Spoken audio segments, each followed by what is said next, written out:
No breath, no heartbeat, just static remains.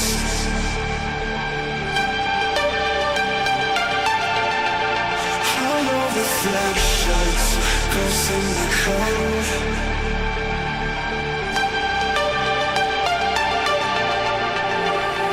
So come burn down my escape. I wanna feel it, come drag me into the void. Let my circuits decay. I'm sorry, but it's too late. You never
Welcome to Wednesday, today's first stream of the day where we are tackling Le Mans Ultimate, my personal favorite sim. Just kidding, it's not my personal favorite. It is a good game, I can't knock it for that, but you guys know how I feel about endurance racing.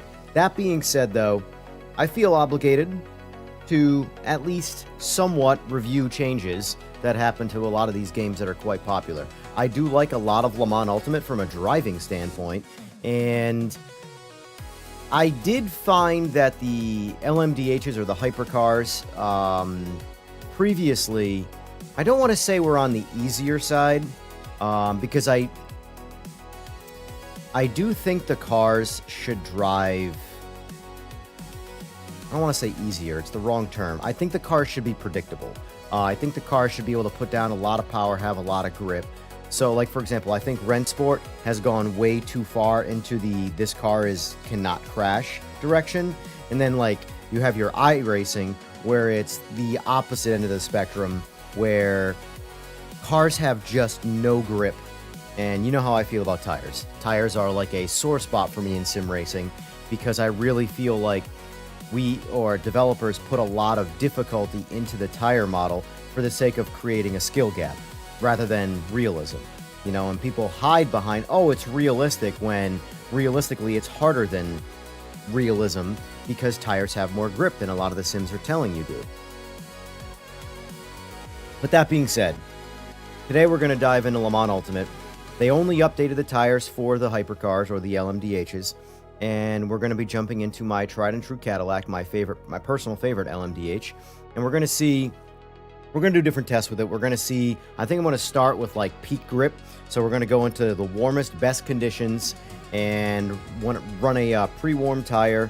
So that way we can determine what the car feels like at its best possible scenario. And then we're going to do the opposite end, where we're going to put it into a cold, shitty scenario, and we're going to work our way back to getting the tires up to temperature and just seeing the range of what the tires are like. This is the stuff I'll be honest with you, I nerd over a lot more than the actual competitive side of sim racing. I like racing and competing, but I'm not trying to be the fast guy. I'm trying to just have a good time, and I like nerding out over, sim racing technologies, video games, and what they're doing to implement real life into the video game space. Overall, that's what I'm into. So let's see. What's going on, Matthew? Apparently you have to do one extra lap to warm your tires up. I haven't tried the new Hypers yet, but I think it will be more challenging from what I've seen. I have seen very mixed opinions on it. I found that people are either liking it a whole hell of a lot better, or people are despising it. There's not really any balanced takes on it, so maybe I'll be the first one to have a balanced take. Unlikely. I tend to be right or wrong when it comes to certain things. Tires, especially. When tires are just, I think, are programmed wrong, you know, because while I don't have experience with a lot of these race cars in real life, I have a lot of experience with tire compounds in real life. And it's actually kind of crazy how grippy a good compound tire really is. I'm talking like for example, a hard compound tire in the, like, say, a flat slick world, has so much more grip than you would actually think. A soft tire would have an insane level of grip. So, anyway, let's jump in over to Le Mans Ultimate. Let's just get into it. Also, guys, feel free to vote, too. We have, let's see, 3 votes in so far. Do you like the new tire model on hypercars? I should have put NLMU. Can I edit it? Nope, I can only end the poll. That's fine. It's 100% yes for all 3 votes so far, so...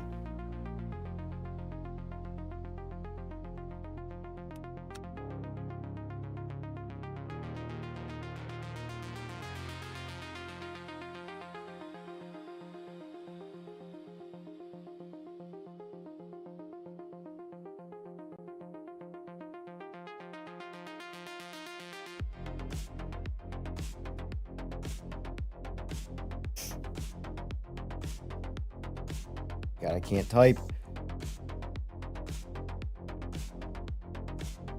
All right. Can't vote for obvious reasons? Oh, you don't have it. That makes sense. You can technically still vote. You can, how about this?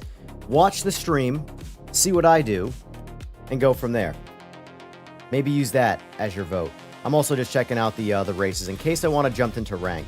I was considering doing this one, but I noticed it says GTE because I apparently am close to being banned. And the temperatures are 30 degrees. Well, that could be in Celsius, so if that's in Celsius, that's not bad. If that was Fahrenheit, though, that would be a miserable race. And then we've got... This would be fine, but the problem is this turn in turn 1 in Monza here, and I'm trying to drive safe, and I don't trust anybody else on the road. I got to get my safety rating back. So anyway, we'll consider that after we test the tires. For now, primary concern is the tires. Let's get these tires figured out.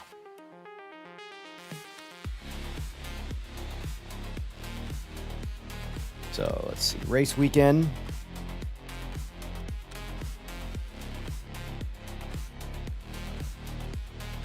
I want to think of a good... Sebring's a great track to test, but it's more of a suspension testing track than a tire testing track because it's so bumpy. So I don't know if I want to get on that yet.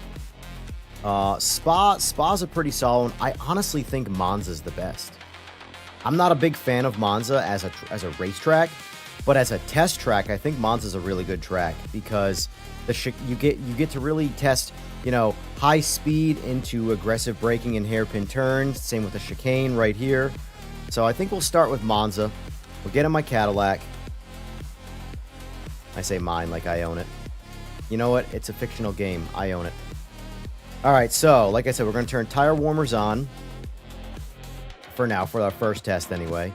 Tire wear off, fuel usage off. We're not trying to test anything like that. We're just playing with a compound. Let's go weather. We want all clear skies and warm. What's the max we can go here? Oof.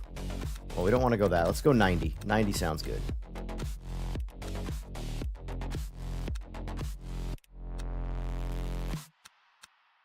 Want clear skies.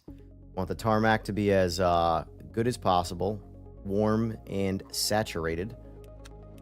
Let's see. Yep. Okay. Go back. Jump in the car. Going off way. How's the knee doing? You ready for some AMS2 tonight or what?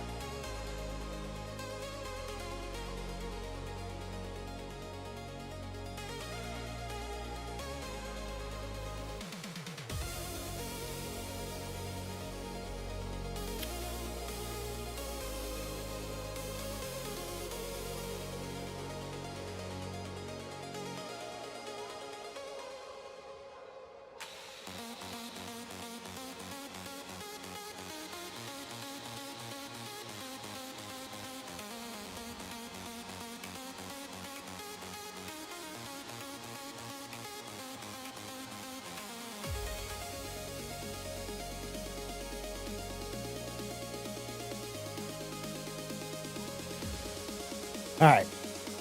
Doing better should be good. That's what I like to hear. That's what I like to hear. It's only your throttle foot.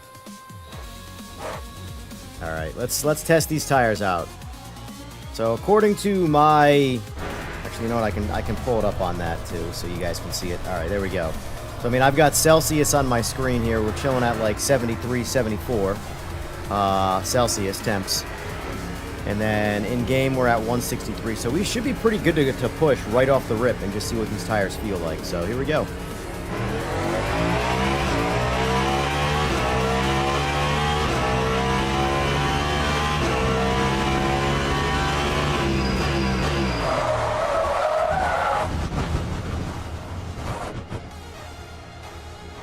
All right, so there's that.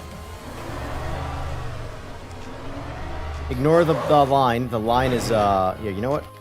For the sake of not believing in what the line honestly, I think the line in this game is terrible. So this is one thing that's annoying about the line and why I think there's this, like, massive disconnect with, like, people running the line and not running the line. Some games, the line is, like, ideal, and it's really good, especially the braking zones. Other lines are awful. This game has an awful line, so just turn it off.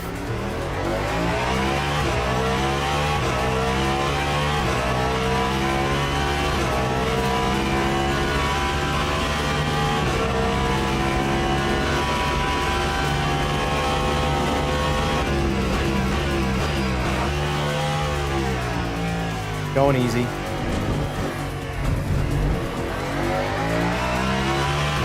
Car does not like the softness in this game.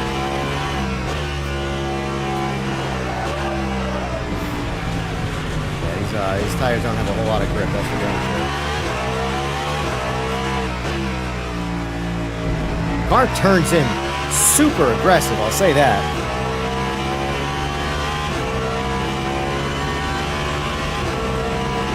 Yeah, I mean, that's what you're supposed to do, is use the indicators. I don't rely on the line. I just use it as a guide sometimes in Sims when I don't play on tracks a lot. Like Monza, for the most part, I know where for example, LMDH cars, you want to brake at like 175 coming into the chicane. 175, 150 at the latest, but 150 could lead to a lockup. Right here is usually about 100.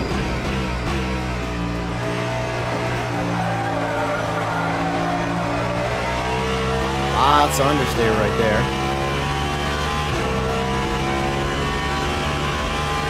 So we'll go about 175 right here coming into this chicane. See how it feels.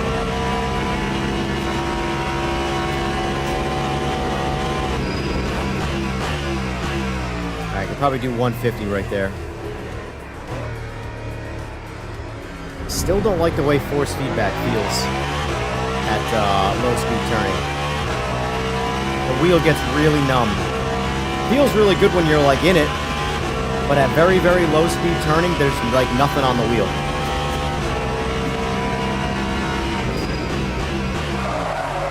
I was just not paying attention right there.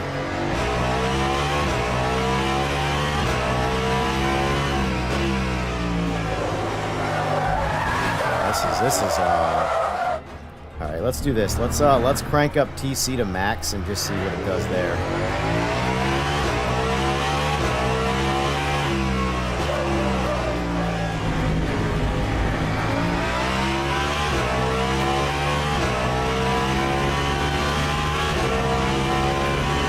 So my skill set, for reference, I could run 141 pretty consistently on Monza with this car prior to the tire update.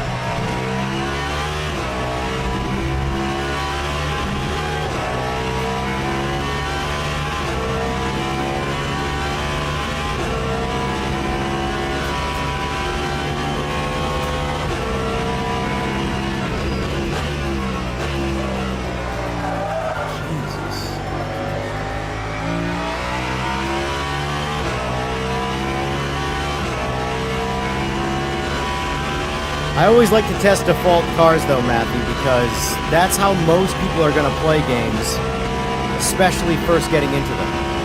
So if they essentially just move this car to a tier of like, now it's weird. It's I'm gonna have to change the brake bias because this is awful.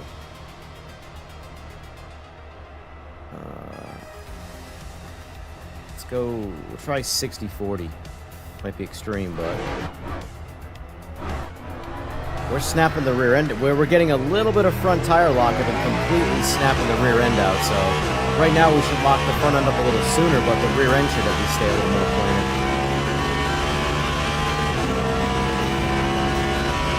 Remember, we're dealing with ideal conditions right now.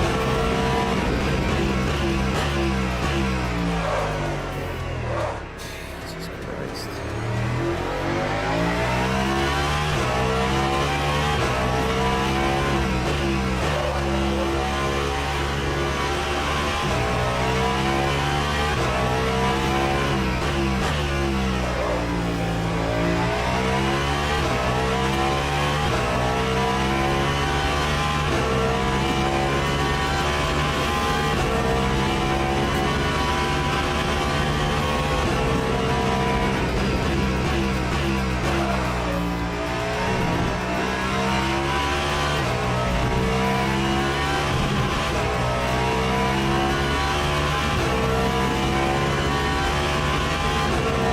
Yeah, but you guys gotta understand, this is a default car. All I did was get in this car.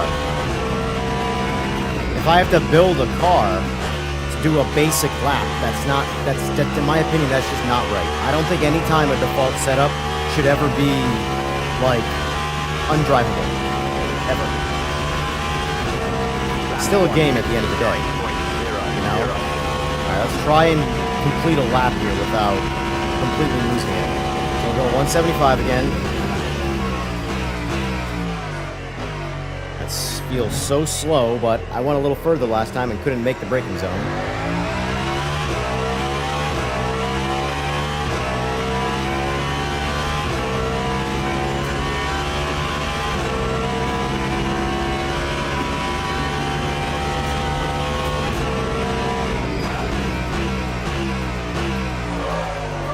That's crazy, man. Absolutely wild. I hope they haven't gone full iRacing right now, because that's kind of what it's just feeling like.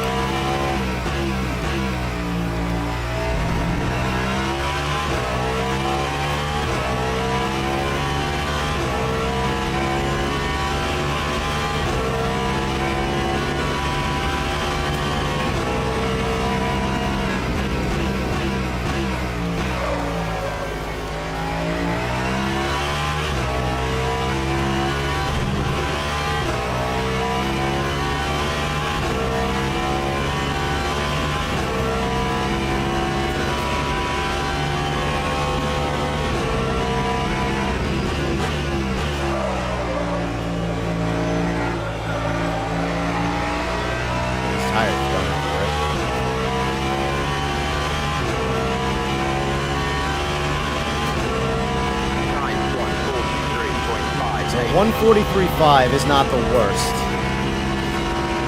but I'm 2 seconds off my pace in this car, in this game.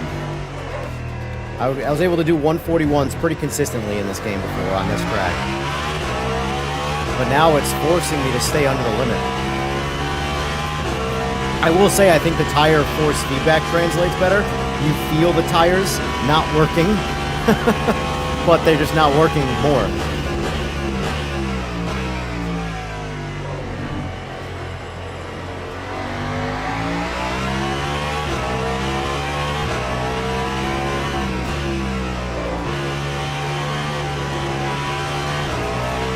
It almost feels like there's zero rear end slip too. It's all front end. It all feels problematic from the front tires. Rear grip doesn't feel bad at all right now.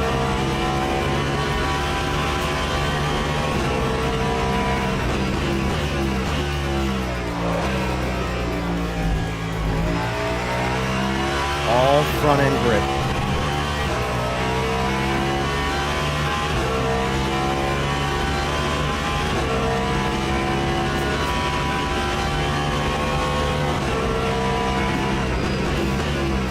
I have the feeling that what they're going to have to do is make the default setup less problematic with these tires. Because I just don't have any front end grip. So 142.6, again, not bad. But we're slower, for sure. Dude, I'm locking the brakes up at like 50% braking. Alright, so that's, again though, here's the part that's like alarming to me. That's best case scenario grip.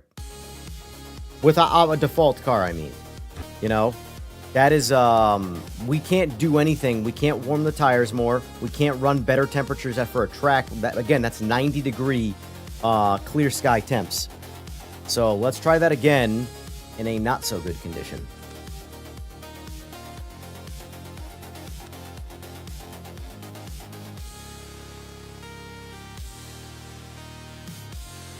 He's liking them and using base setup. They're definitely harder.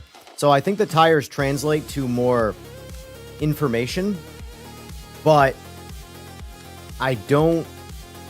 The front end grip is pretty bad right now. That was ideal conditions, and we're about a second to a second and a half off our pace from the previous tire model. I have the feeling the setups are going to have to get tweaked. The default setups, I mean. So let's do... Where are we at here? Weather. Let's do cloudy. One overcast. All the overcast. So this, essentially I want the track conditions to be cool.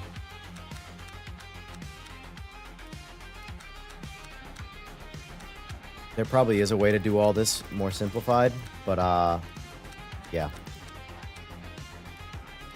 Alright, so back, turn the warmers off. Now we're going to start in less than ideal conditions now. 60-degree temps, ambient, no sun, warming the track, and we're not pre-warm tires. So we're going to see what cold tires feel like. Based off what I felt, this could be problematic. The track temp 64 degrees, and the air temp 61 degrees.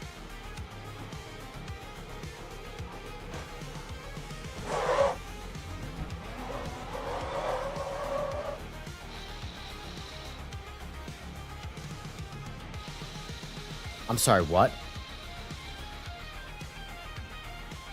What? Let's try that again. In gear. We're losing control of the car at quarter throttle. Okay, I'm not going to stop until I pull out of this garage. So, hold on. Look at the throttle. Let's come out gentle. All right. By the way, that was quarter throttle battery, not engine. Oh boy. Oh boy. Oh boy.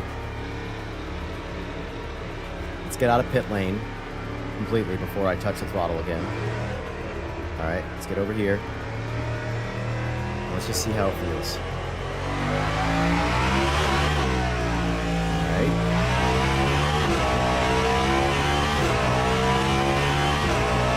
We're spinning. Dude, you've got to be kidding me. You've got to be kidding me. Oh. Oh my god. There ain't no way. So what are my tire temperatures at? So you guys see? Alright. Has anybody ever tried to go fast on a real tire, real performance tire in a car or motorcycle or whatever, in 70 degrees? With a saturated tire temp of 70 degrees? You could push pretty aggressive. Right now we're sitting on TC.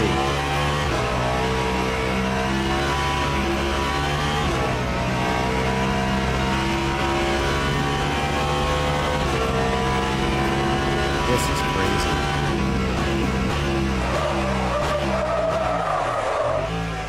Bro, there's just no grip. Zero. I know the tires are cold, I get it. But I don't...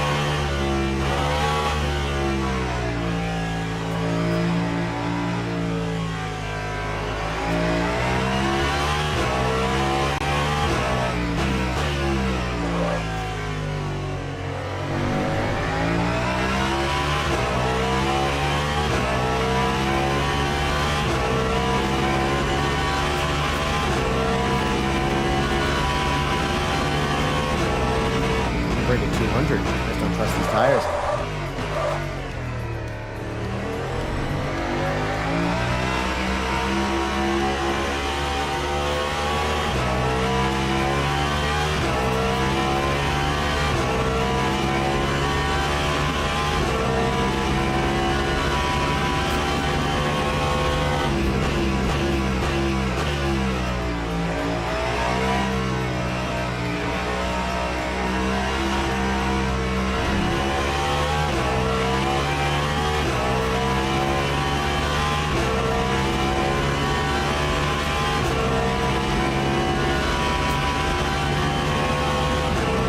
I can tell you one thing.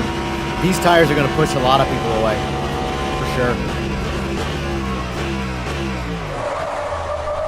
They're going to be buffing something. I can tell you that. They're not going to stay this way.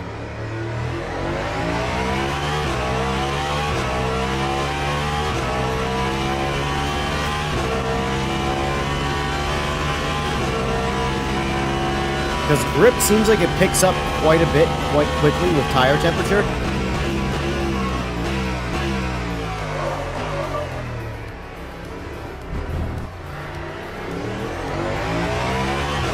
Turn TC off. I'm just curious.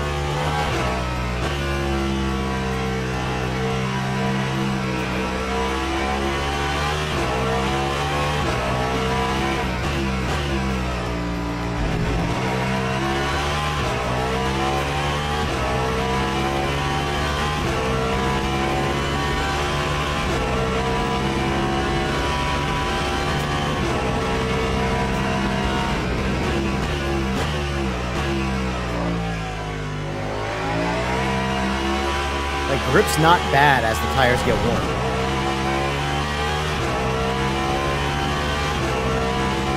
Warmer. Cold doesn't feel real though.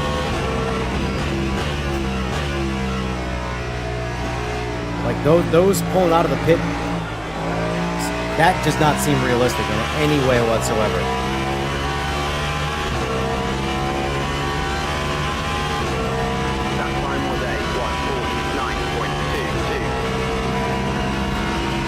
The tires, I don't think, are ever going to get to 180 degrees. I'm not in conditions to get them that hot. Maybe in a long endurance race I'll get there, but if I wait for the tires to be at 180 degrees, I will have completed most of the race before getting there. This is our third lap. And the tires are not, they're getting warmer, but they're not heavily increasing.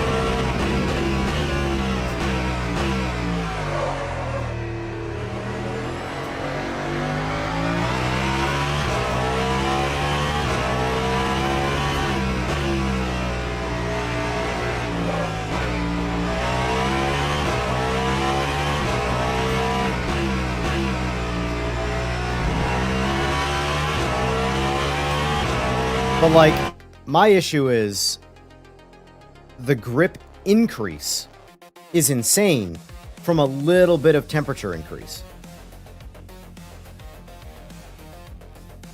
Which, for me, from an authentic standpoint and knowing what I know about tires, again, don't know shit about LMDHs. All I know is they're hypercars. They should have a ton of grip from a car standpoint. But from a tire compound standpoint, this is something I can't stand about video games and The Sims.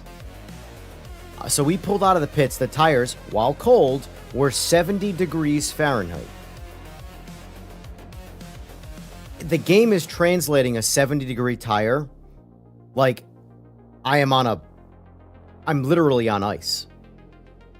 That, to me, is not realistic. Now, does that mean a 70-degree tire can push super hard? Absolutely not. However, I shouldn't go quarter throttle on battery pulling out of the pit and 180 the car effortlessly. That, to me, is unrealistic. So if you ask me, they need to scale up their... honestly, at the ideal condition grip, I don't mind that. I think the car needs a setup. I think they might need to tweak the default setups so the car has a bit more usability in the front end, because I'm at peak grip, I'm understeering everywhere. I'm locking up the brakes super easy. The rear grip is great though. Like even right now, rear grip is great. It's all front end problems. So I would say the cold tire grip is a bit exaggerated in the difficulty direction. I think they're doing that to like, I don't know. I honestly don't know. I don't know what the advantage of increasing the difficulty on a cold tire that much is. I really don't. Because you're making everybody idle their way around the track on a outlap.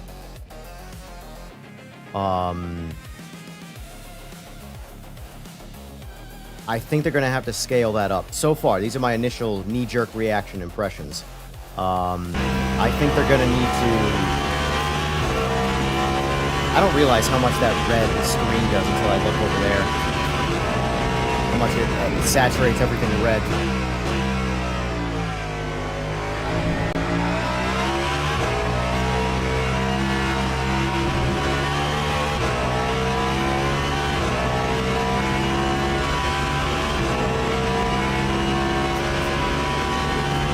I think they're definitely going to have to scale back the cold tire grip. And by scale it back, I mean give it more grip. Because that's not realistic, I'm sorry. Like, no one's going to convince me it is, no matter how hard they try. However, grip feels good when the tires are warm. Even in these conditions, like this grip now feels really good. I think the front end setup needs a lot of work in this, which might be like tweaking the default setups to work better with these tires. Like this doesn't, I don't complain about that right there. But cold tire grip feels broken. It feels like iRacing, and iRacing's is broken. Warm tire grip feels decent though. Force feedback definitely feels better from the tires.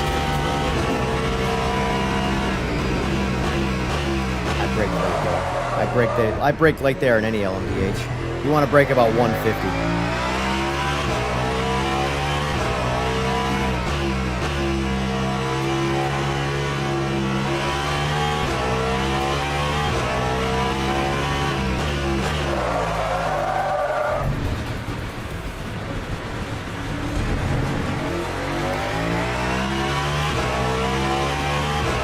I definitely think this car is going to need a setup.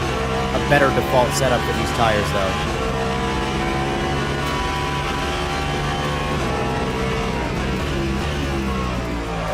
Jesus.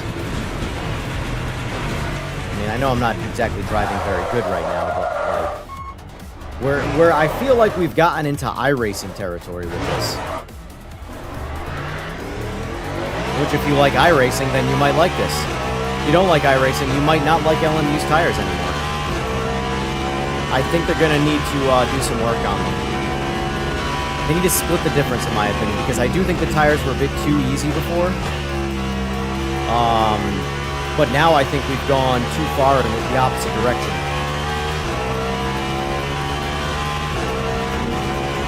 I knew that was going to upset someone.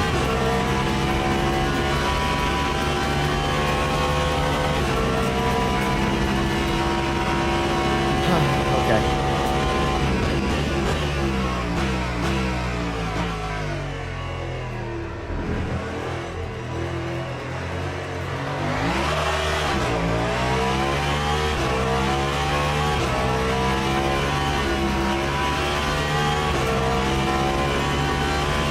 So I have a better idea. What we're going to do is this.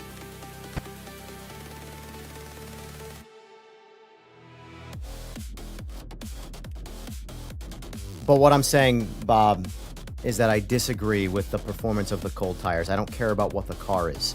I did a 180 coming out of the pits, out of the garage, quarter throttle on battery.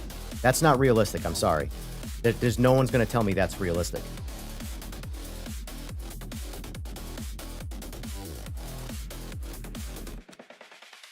Cold tires are going to be harder to drive, for sure. But the game's delivery of the difficulty of it is in my opinion, misconstrued. All right, so let's make the weather ideal. Let's go... Shit. Let's go past ideal. Let's go hot. Let's just go super hot. It's a hot day. Track's warm.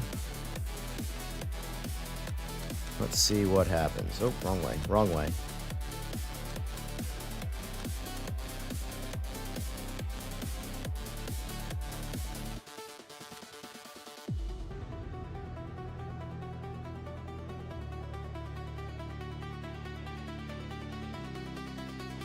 Do you have any idea how much harder people in real life are pushing than what I just did in this video game?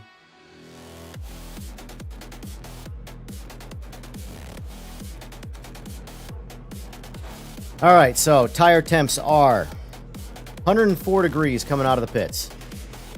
Now, I can tell you this. You don't have to believe me. I don't really care. That's the thing. These are my opinions. I've done a lot of real motorsport racing in my life. I've had a lot of experience with tires. 104 degree saturated temperature tire is a warm tire. If I pulled out of anything I was pulling on and I goosed it in a straight line, the tires are going to grip and go. Am I going to have peak grip? No, but they're going to grip. So let's leave the pits here. It's at least better than it was before. We were able to get out of the garage door without spinning out at 70 degrees. So that's good. We've made improvements. So far, the difference between a tire at 70 degrees and 100 degrees is night and day pulling out of the pits.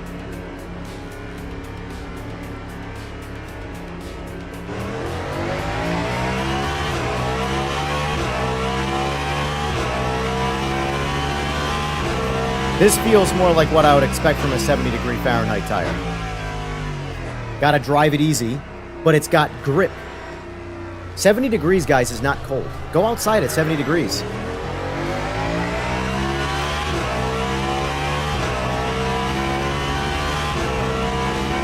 If I got into a 1,000 horsepower car, rear wheel drive car, on a tire half as wide as this car, and the tires were 70 degrees, it would have way better grip than this game is trying to tell me that it does.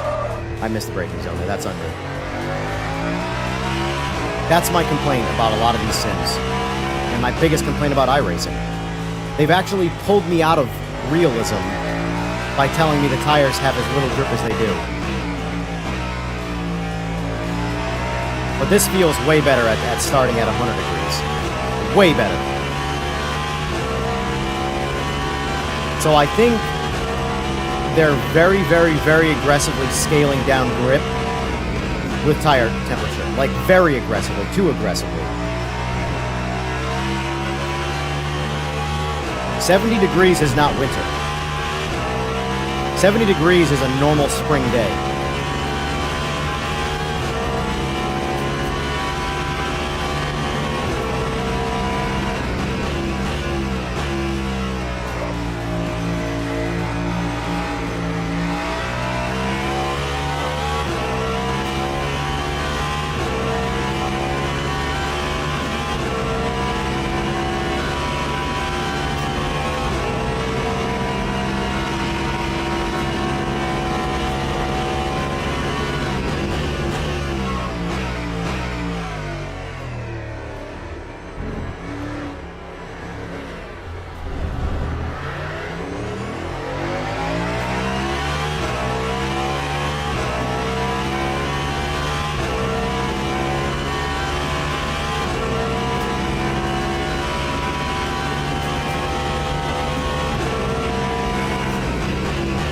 Brakes late. On me again. Just keep going. I gotta get out of the, my brain wants to start braking at 100 meters, and I know that's not right. Wrong car. This grip, I don't have any complaints about this grip. I really don't. My complaint in iRacing that this game is adopting is the grip from cold tires is exaggerated.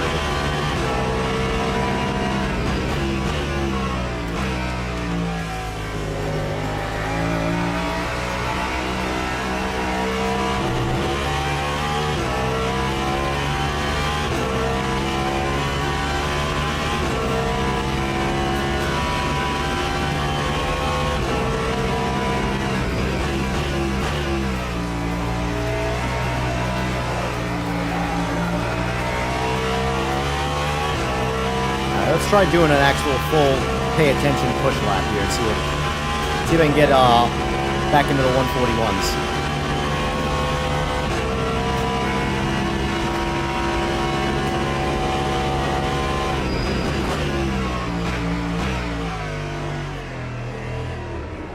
was definitely could have braked later.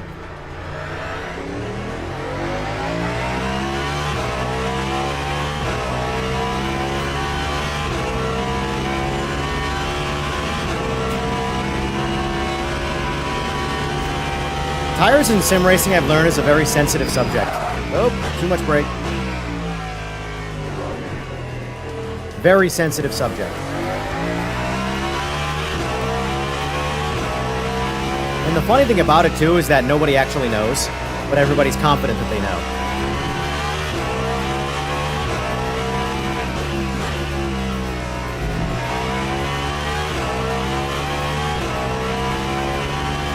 My biggest complaint about tires in video games is that the games that are trying to be serious towards realism are trying to tell me that the car in the game has far less grip than I've experienced in street cars.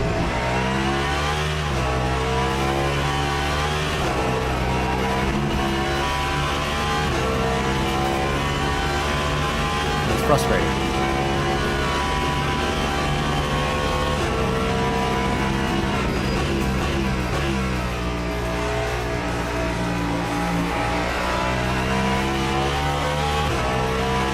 Well, I'm sorry, the MX-5 in iRacing? Nope. There's no one going to tell me that car has that little grip in real life. Nobody. Because I've driven them. Like, those cars are rolling grip wagons. I don't even know what a rolling grip wagon is, but they don't lose grip. What was that lap time? Did it not take? I must have hit a track limit and didn't know it. Because it didn't log on my dash either. Yeah. Shame.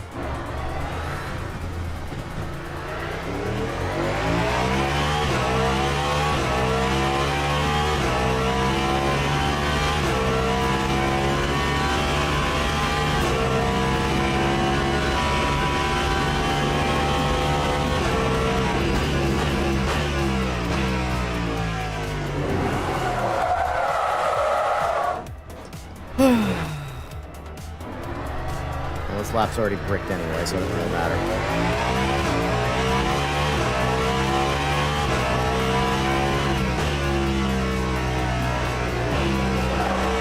Jesus!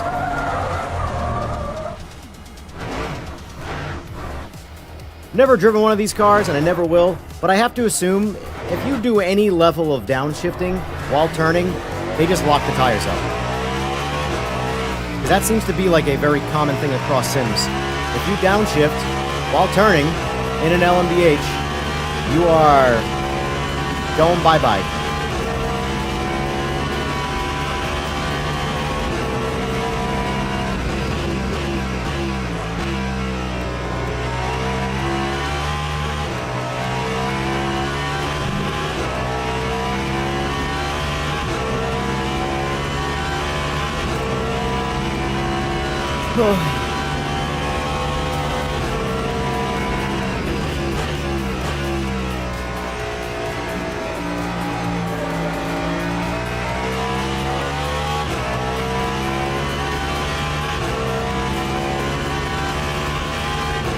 Yeah, YouTube, you gotta always refresh the page.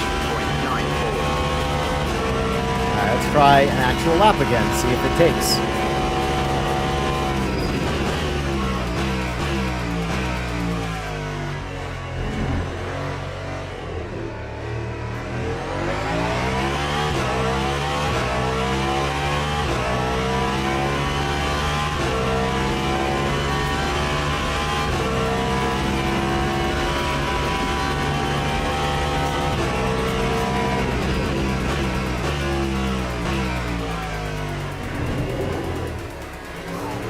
Almost lost the rear end right there.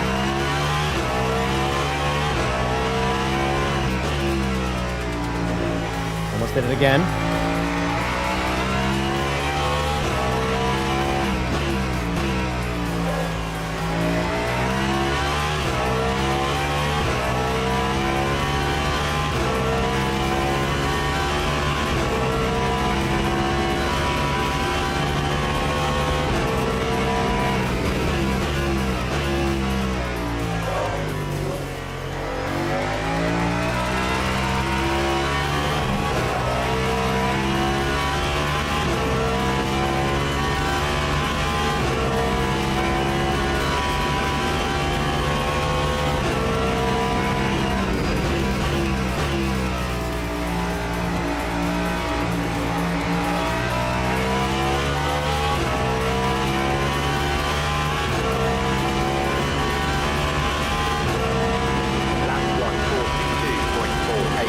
2.24, not bad. All things considered. How much I'm under driving right now?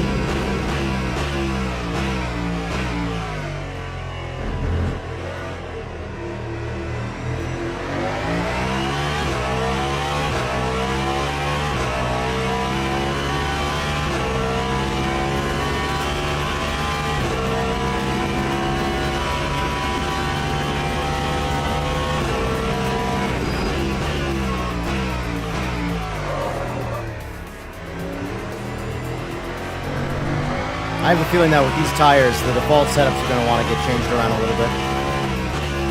Because there's just so much... Yeah, you get the idea.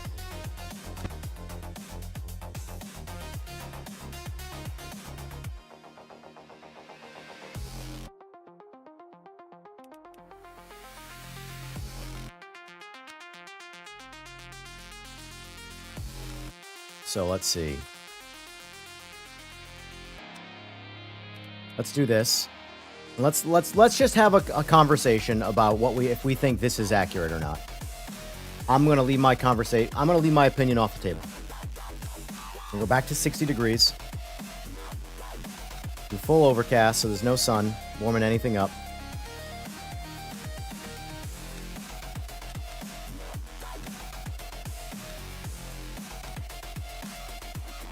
All right. Let's see how that does. All right, warmers are off. I just want to see if we all think that this is an accurate representation.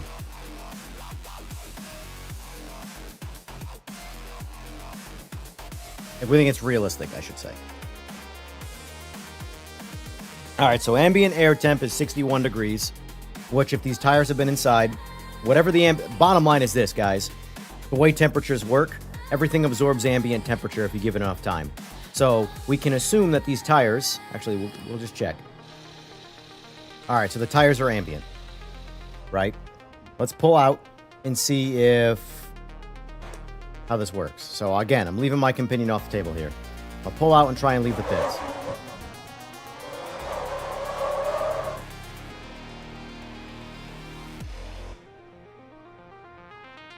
Do that again. Return to garage.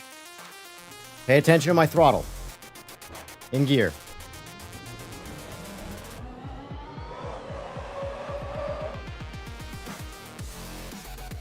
Let's give it less throttle.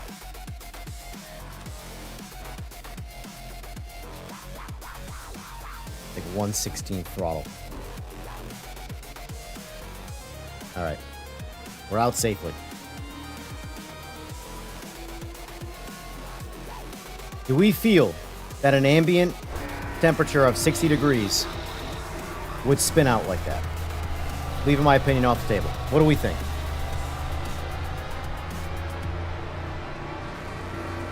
Can't use softs. All you have is mediums in this. It's a medium tire game. Okay, let's do this too, for fun factor.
Testing the waters.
My TC right now, I mean, yeah, you can see it on, is just flashing at half throttle through a turn the whole time.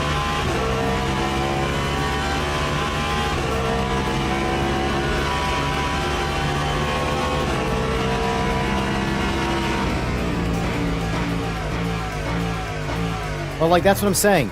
The amount of grip that I have gained in these tires from 60 to 110 degrees is like 5 times as much grip. Like, way more grip than I'm going to gain going from 110 to 180.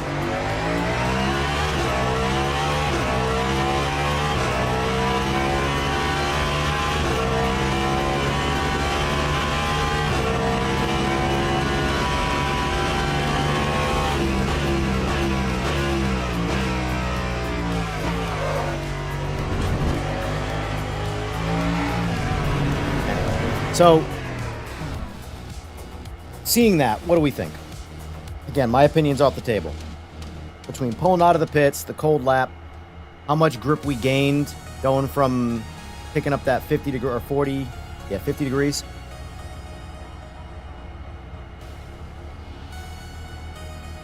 What do we think about that? Yesterday's video convinced you to build a PC. Good, good. I assume you're talking about the AMS2 one.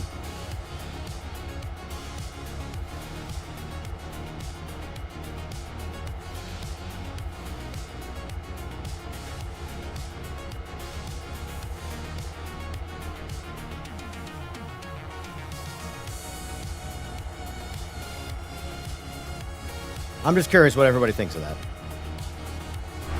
If I'm wrong, I'll shut up. You know, if that's what we think that it should be, then okay. But I mean, I can tell you this, like, if we're gonna compare to other games that we play, that you've seen me play, AMS2, PMR, those cars don't do anything like I'm telling you right now, the cold tires right now in LMU mirror iRacing's cold tires. Like, it feels like that's what they just did. I have no complaints about the warm tire grip.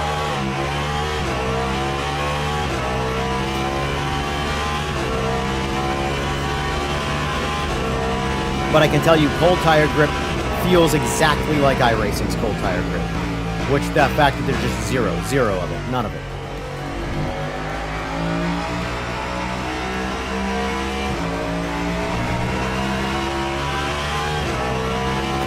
Like, even at 110 degrees, this car is drivable, aggressively.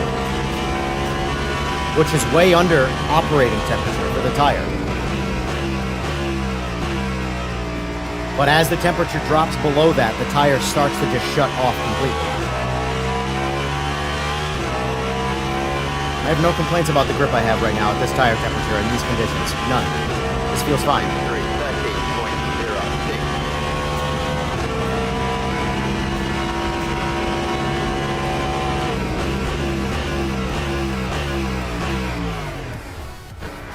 Well, then I guess I'm wrong. I guess cold tires just are off in real life. Because everybody disagrees, so...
I'm not saying you don't need a full lap to warm your tires up or you're going to be slower. I think there's like a disconnect of what I'm saying versus what... I'm not saying you can push on cold tires. I'm saying you can push more than what you're able to push. You're not going to get anywhere near your fastest warm tire lap on a cold tire. It's not what I'm saying.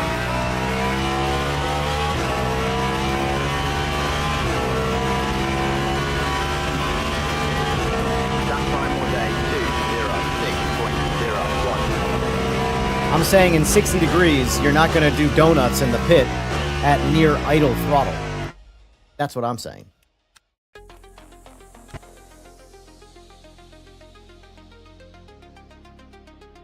But I know. So let's try a GT3 car. Same conditions, TC off, see what it feels like. Car, let's get into our GT3s. Get into a Mustang, since they're known for crashing. Advanced settings, I think the weather should be the same. Nope. Why does the weather ever stay the same? Come on, LMU.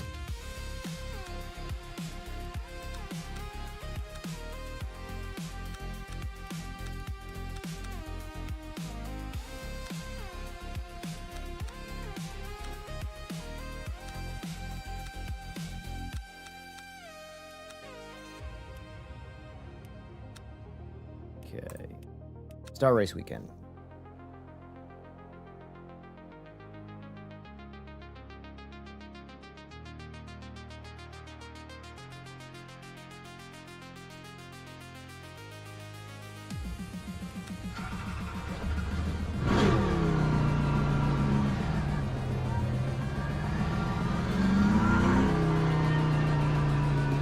That was believable. I'm going to do it again. I'm going to do it a little harder.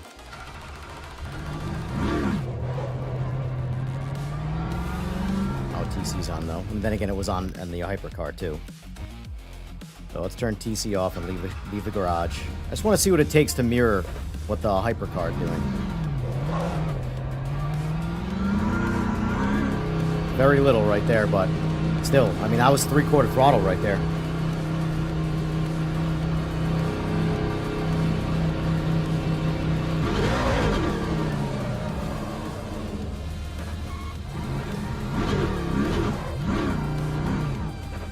Put TC back on so we can attempt to drive this car.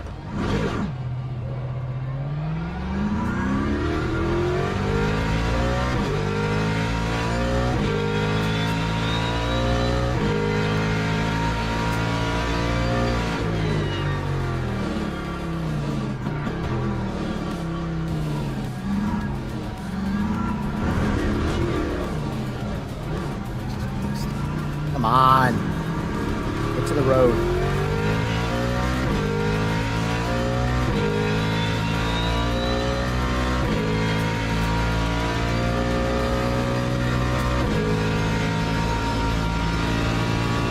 The update was the hyper, but the update was the GT3s and the LMP2 cars and LMP3s already had the tire update from previous updates of the game.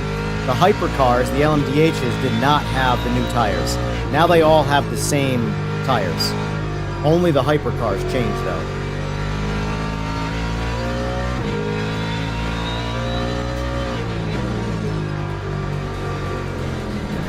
Understeer. Understeer, understeer.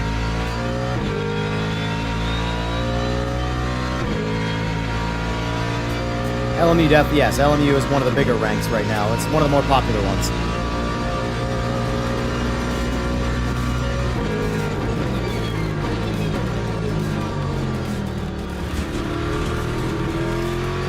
Out for a Sunday drive.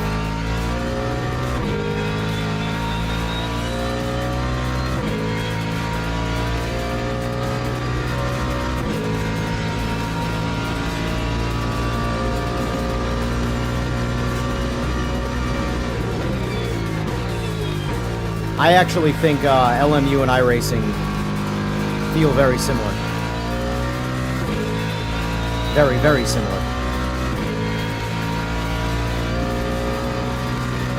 I actually like, believe it or not, warm tires in iRacing. I like better than LMU. I think the GT3s, when you get the tires warm, are really, really, really good in iRacing.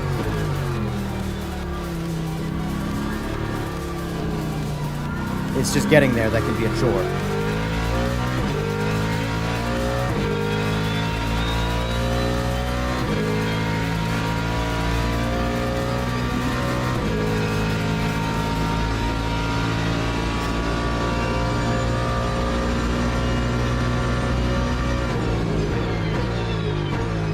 What I want to know, though, right, is that there's a lot of guys that play PMR and like it. There's no way you play PMR and this current like tire model and say LMU and iRacing. You either like them because they're different feelings, but you don't like them because they're anywhere near the same. They're not. They're not even close to the same. You know? So, like AMS2, PMR, Race Room. If iRacing and LMU is the only accurate ones, then the other ones are so far off it's not even funny. So, where's the reality? Like, what's the real thing? I think sim racing has gotten so obsessed with chasing realism that we've actually created like tribalism. Maybe that's a hot take.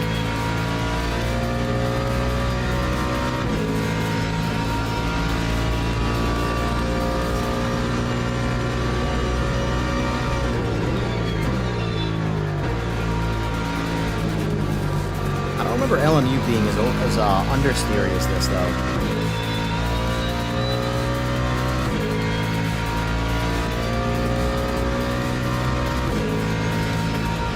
Was a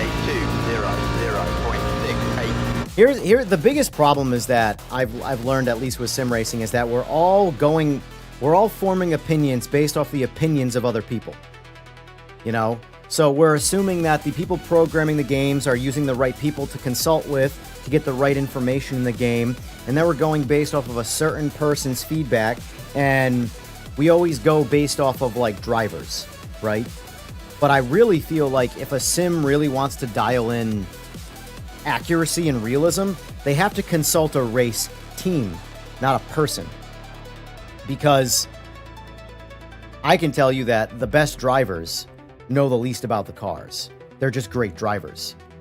The crew knows way more about the car and adjustments to make to the car for the driver than the driver can usually tell them. The best thing a driver can do for their team is be able to accurately translate his experiences that he's feeling into words for the team to understand to make adjustments to the car. So when you skip the team aspect of it, like the crew, and you just go, driver tells the programmer of the sim what the car is supposed to do, there is still a disconnect there, you know? The best drivers in the world aren't going to be able to accurately tell someone coding a sim racer what's accurate and what's not. They have to just keep guessing. So like, here, try this build. How does that feel? Here, try this. How does that feel? Here, try this. How does that feel? You know?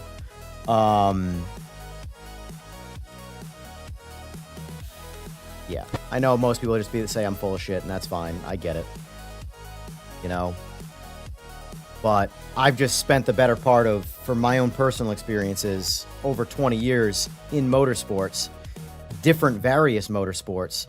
So when certain like jarring things are happening and the counter argument is, well, so-and-so does this, or just go watch this, I go, respectfully, that's not really a counter argument. Go watch someone else do something. You know, the only way I'm going to be able to say like, okay, this is accurate or this is not accurate is if I unfortunately am put in the exact scenario that I'm experiencing in the sim. And I'm never going to be able to do that. So I'm never going to be fully convinced that any of them are perfect. You know? And that should be the same way for everybody. You should always have reasonable doubt in everything you do.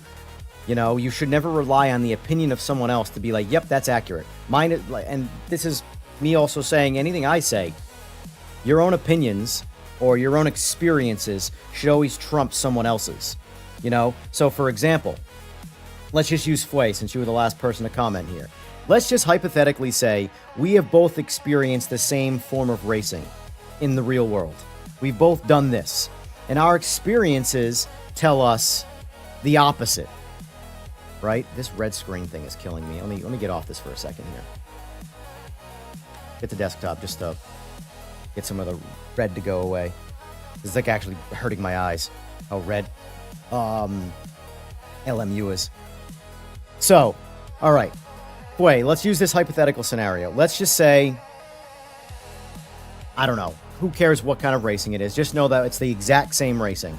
And your experience forms a different opinion than mine. And my experience forms a different opinion than yours. I will always believe my experiences over yours because I've experienced them, and vice versa. You're always going to fall back to your experiences. If you cannot duplicate a scenario, how can you believe someone else when you yourself cannot experience that particular thing? So that's why a lot of these debates, when it comes to realism in sim racing, you're never going to really truly get down to the brass tacks of realism because everybody has a different opinion based off of their own experiences. You know what I'm saying? So my experience, now mind you, I haven't driven an LMDH car. That is my like gray area where like I don't know. I'm never going to drive one of those cars.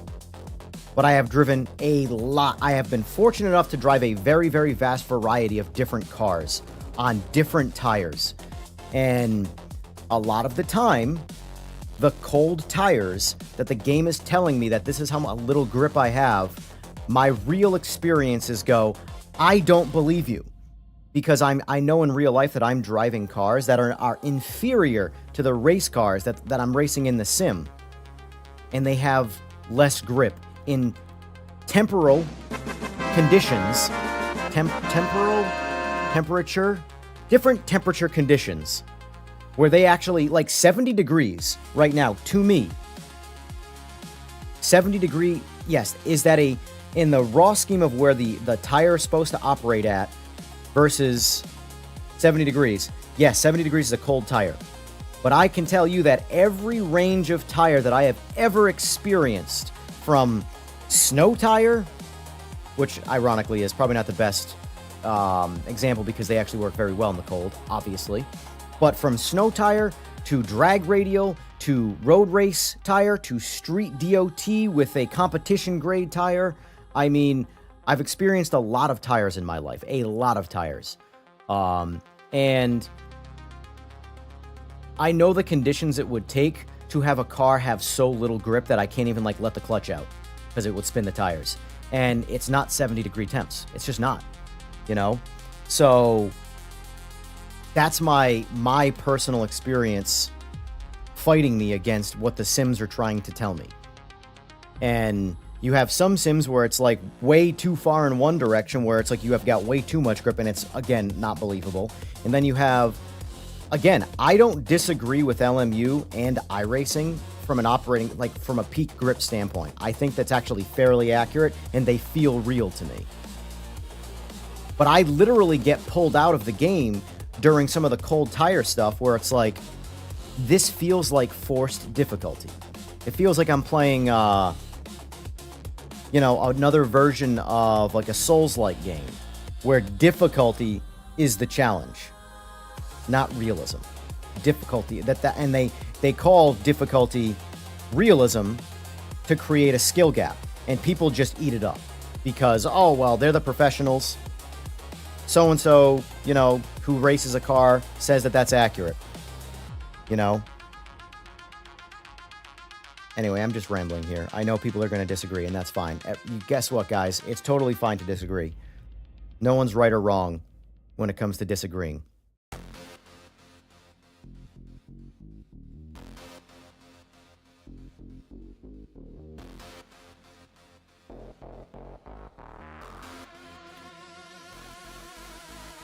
I think the chat has gone off the rails here.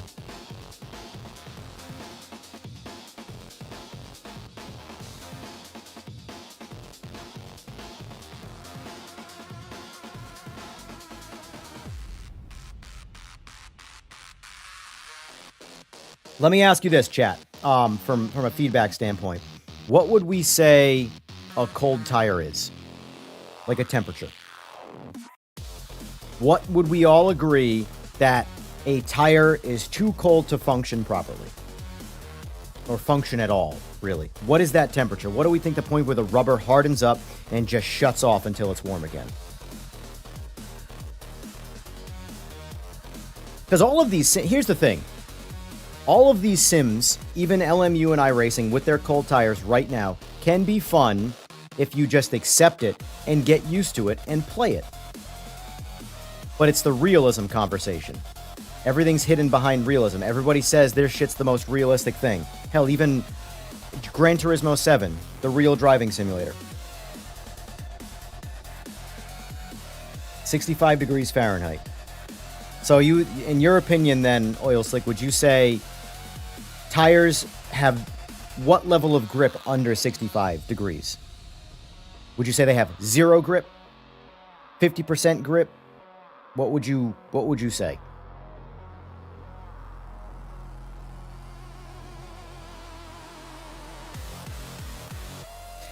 You're right, it is. I agree with you, Skeet. It is a video game. At 100, none of this is real. But the biggest debate about sim racing is realism. And I can tell you that, in my opinion, none of them are realistic. None of them. I think they go way too hard. They go way too in one direction to make them difficult, or they go far too into the we want everybody to have a good time and never crash, and no one can find the realistic middle ground.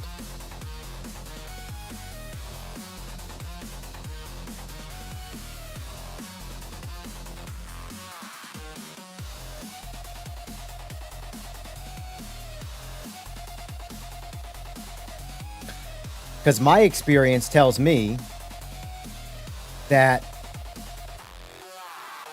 I agree with you, Rowdy, there, but we're having a conversation about what a cold tire can and can't do. I can tell you that in my personal experience, I would run softer tires in freezing temperature and have insane levels of grip. And I would have to run harder tires in warmer temperature because the softer tire didn't give me more grip. It actually gave me less grip because the tires would get too greasy, they would overheat, and they would overheat way too quickly. So, my personal experience, I have always been in all forms of motorsport fighting my tires getting too hot. I'm losing grip. I'm never worried about not having grip through my tires being too cold. I would just run a different compound tire for the temperature. But I could have next level grip in 30-degree ambient temps with the right tire. Half of what we say is 60-degree tire. Like for me, I can tell you now, mind you, different kind of tire. But I can tell you on one of my extended motorcycles that are harder to get grip on than a stock wheelbase bike, in a 60-degree ambient temperature, as long as my tire is clean, I'm gonna have trouble keeping the front end on the ground on a long bike. Obviously, too long it'll just spin, but that's not the point.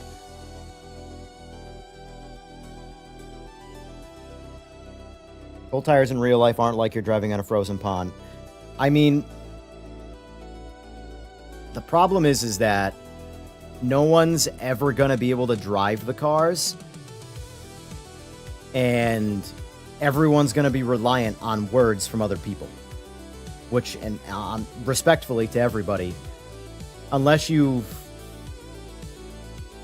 have your own opinions from your own experiences, which I'm sure some of you do, if you're going based off of someone's words, then you don't have an actual argument. They do, but you don't. You're just echoing what someone else is saying with no experience.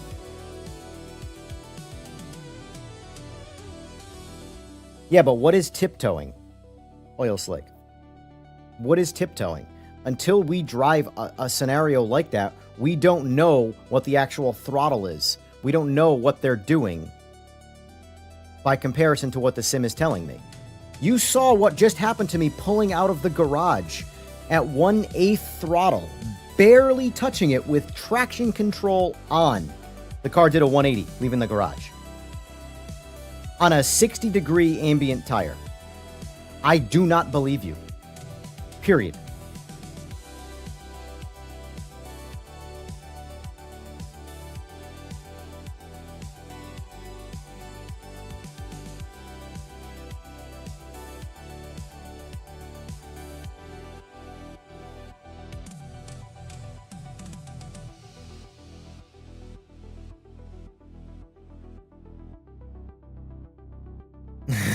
Flay. My real life experience: when my tires are cold, the tire pressure light shows on the dash until I warm them up. There you go. I like it.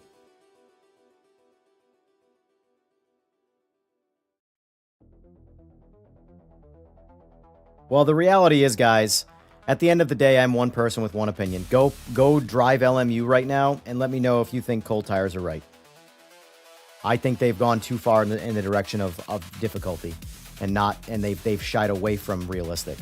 I think what the tires were before and what they are now, the middle ground is where it should be. That's my opinion. I think the warm tires, because here's the thing. What the game is telling me my grip level is at 110 degrees, which is not at operating temperature yet, right? So if 110 degrees is, what is the, on a medium enduro tire for an LMDH, what is considered to be peak grip operating temperature? I don't know what that number is offhand. What is it?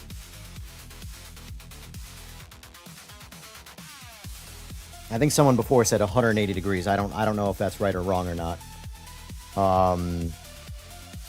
So let's see. What is ideal temperature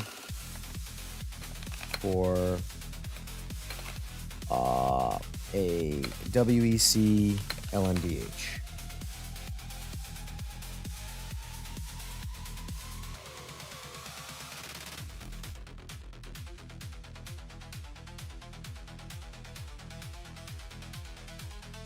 So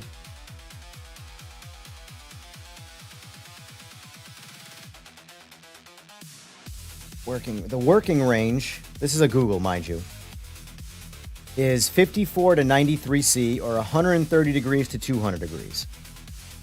So what I can tell you is, from what I'm experiencing and what I just experienced, going from 60 degrees Fahrenheit to 110 degrees Fahrenheit was almost full grip gain. Like, I could drive closer. That's the wrong way of saying that. So from 110 to 60, it was like the tires were just completely off. I'm talking from 60 to 80. It was like all of a sudden, it was like night and day. 110 degrees, I could push. I could push aggressively if I really was paying attention, because like a lot of that, what you saw on the ladder end of that, I was just not paying attention. I wasn't doing any driving. I was driving like an idiot. But at 110 degrees, I've got 95 to 98% of the peak grip, and we're still potentially 80 degrees down from peak grip. So my point of that is, all right, if that's the grip level at 110 degrees and peak grip is at 180 degrees, and I felt that too, and there's very, very little difference there, how do I, like, what I'm saying is they're falling off way too aggressively under 100 degrees from where they should be. Now, if we start to get down into like the third, I can tell you a sub-freezing tire is very hard to get traction on. Very hard. Any tire, it doesn't matter what the compound is. The rubber has gotten so hard, it's hard to get grip. But that's not 60 degrees.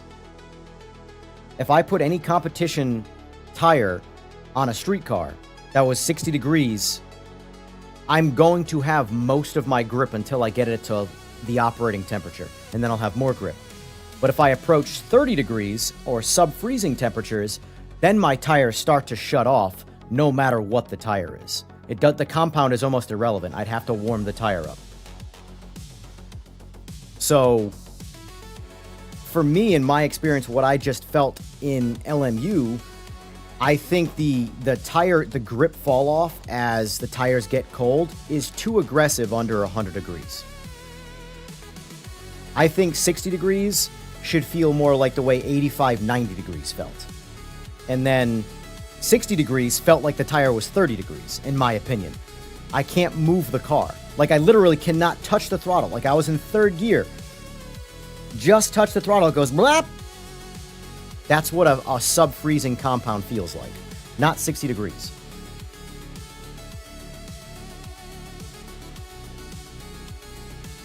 Brakes get hot enough to glow, so tires need high heat tolerance.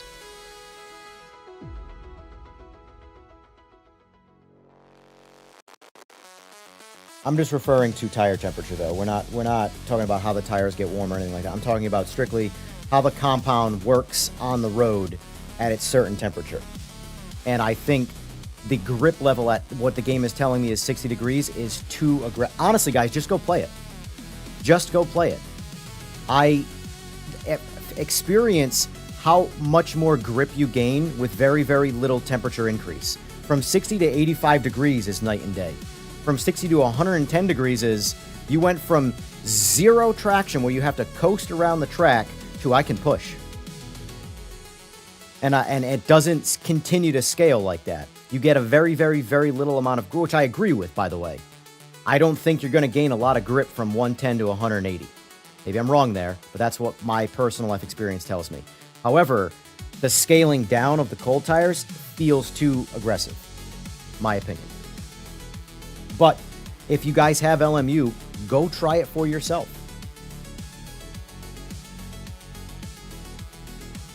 I'll be right back. I have to use the bathroom.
So, since a lot of the guys in chat who are contributing right now, their big focus is PMR.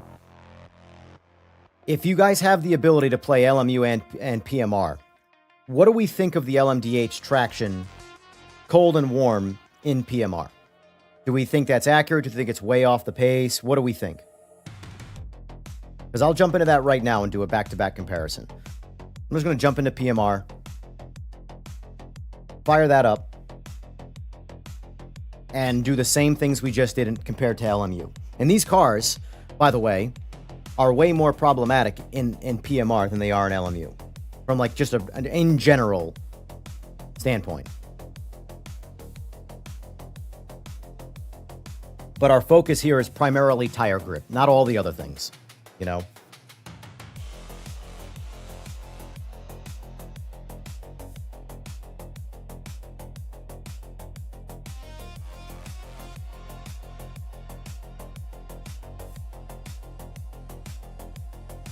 So,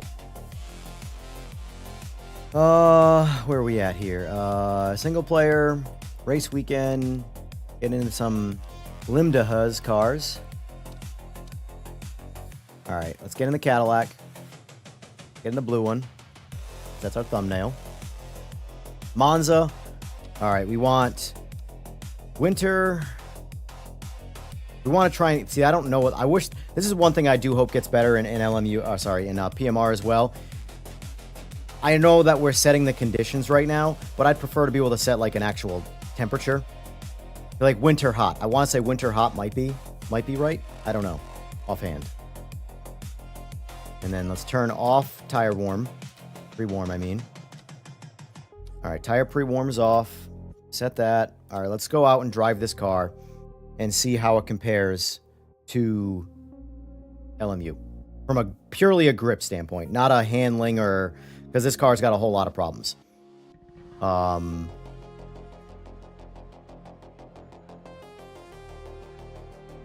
actually very much like the way the LMU cars drive.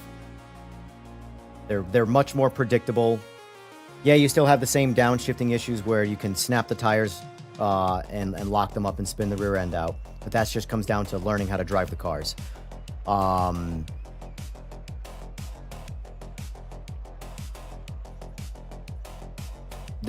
could make the argument against that where auto blip technically should be dialed in to be very, very, very smooth, seamless downshift, even at high RPM, to never shock the tires. That's the whole point of auto blip. Auto blip, again, I don't know what it's like on the LMDHs. I'm just speaking from my own personal experiences with how auto blip works. Auto blip is designed to downshift smoothly in a turn without upsetting the chassis. That's the biggest reason auto blip was ever created, rather than someone actually manually blipping the throttle. And I went like this because of motorcycle talk. But the point of auto blip is to have a seamless, smooth downshift without upsetting the chassis. So let's just go make sure we're using the default car here. Default. Yep.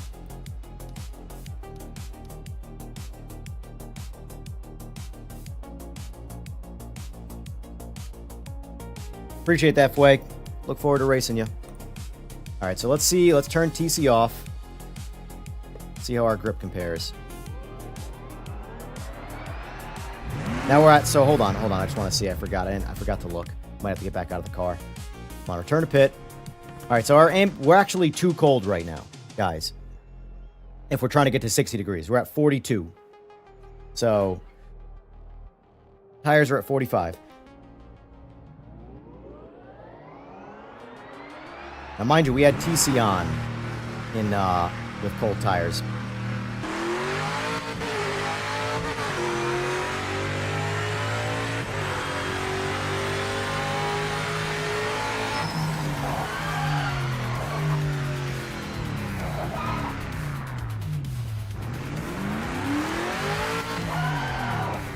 All right, so who's wrong? If the diehard PMR fans love the way the PMR cars are, then you either want them to be like LMU because you like LMU better, or you hate the LMU cars because they're completely different. So watch.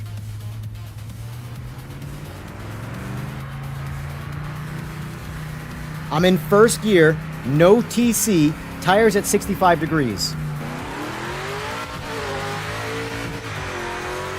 It spun going into second, that was it. Didn't even attempt to spin in first. Look at this turn, I'm locked, no TC.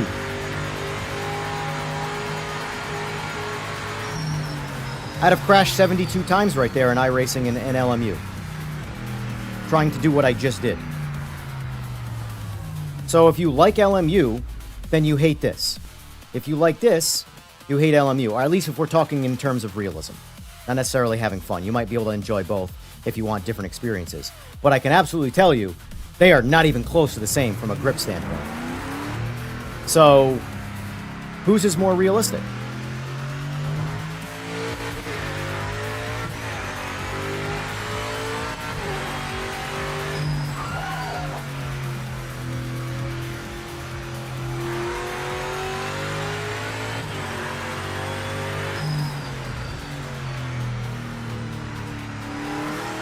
I just want to know everybody's opinion, guys. I'm not trying to, like, be a smartass, honestly. If, for what it's worth, if I ever come across like I'm trying to tell you you're wrong and I'm right, I'm having a conversation, you know? I might not believe you,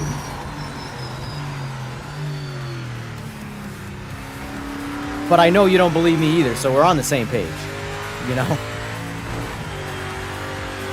But what I can absolutely tell you is going back and forth. Oh, yeah, there's that. We're back on that. Oscillations. Is that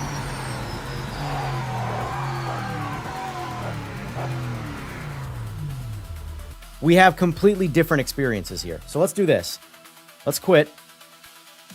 We're going to, whatever the conditions are in this, we're going to go mirror in LMU. So let's do cold. All right, so we're at winter cold. We, of course, don't know what that's going to be. So I have to see what the conditions are in the game.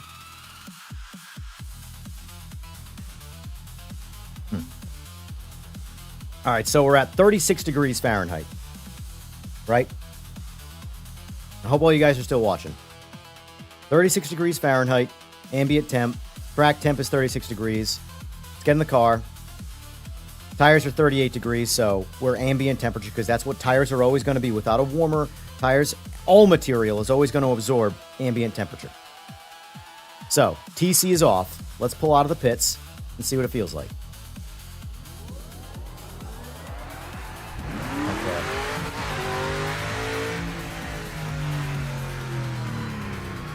All right, so we're doing 25 miles an hour on a 40-degree tire.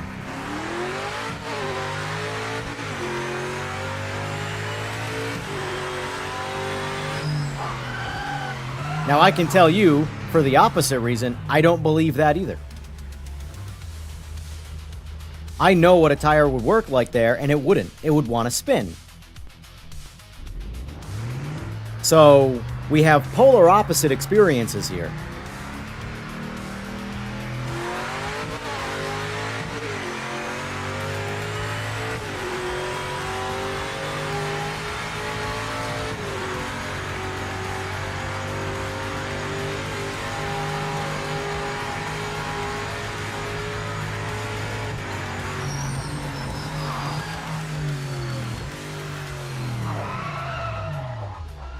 Now, I'm going to say that's wrong.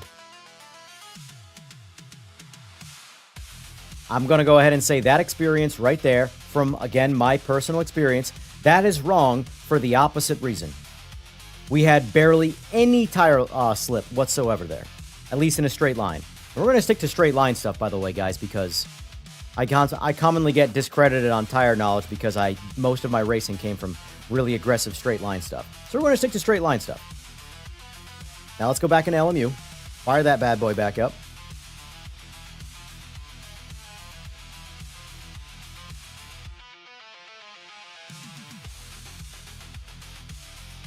And we're going to do the exact same test. We're going to put it at about 35 degrees.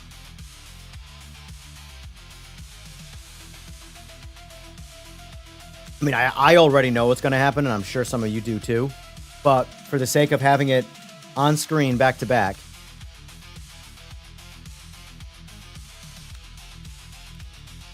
back in the hyper, back into the caddy. Blue, it's got to be blue. If it's not blue, it's not a comparison. Warmers are off. Let's go to advanced, weather. All right, let's set cloudy. Well, the lowest we can go is 41, so.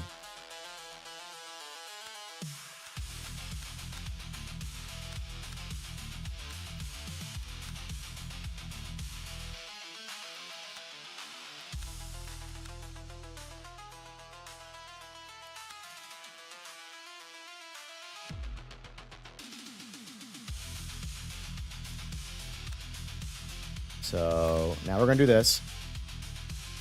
I mean, I'm sure you guys can figure out what this is going to look like. This is my guess. I'm going to pull out of the pits in a straight line. I'm going to hit the gas and I'm going to do a 180. That is, I guarantee you that's what happens. TC off. Got to pull out of the pits gently here. Don't want to crash in the pits. Don't want to hurt somebody. Gently. All right, cool. We're clear.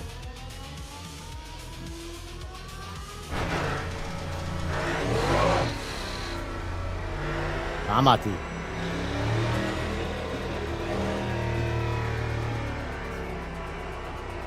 All right, so tire temps are about where we were in PMR.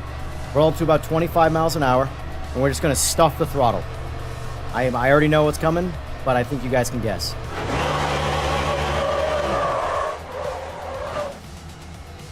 Wow, I was wrong. We didn't do a 180. We did a 360. We, at 25 miles an hour, generated so much whiplash from the rear end coming around that we brought the front back around again. That was pretty good. Let's try that again. Let's do it in second this time. Ready? Second gear, 30 miles an hour. This car does 360s. I'm not gonna lie, I'm kind of impressed with that. Such little grip, we can do 360s. Try third. All right, we got grip in third. Well, the tire was also 88 degrees. So let's go back to the pit, and we'll start it over. Oh, the tires are still warm. I guess I gotta quit and come back in. Give me fresh tires.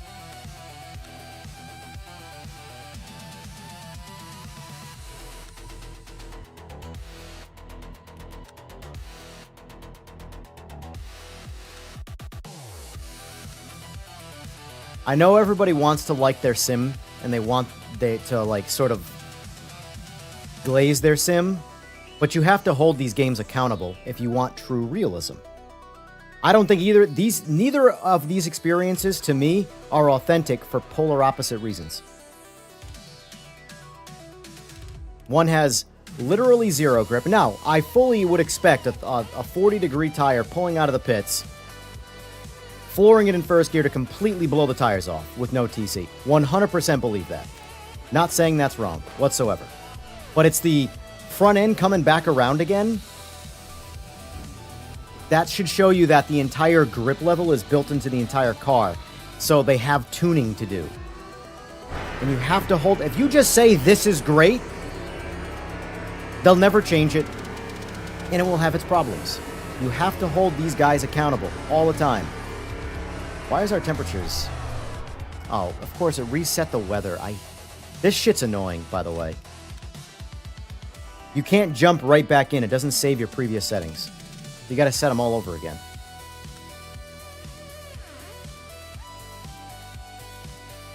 So let's do that. Event settings. That's not bad. Advanced settings. Weather. So annoying.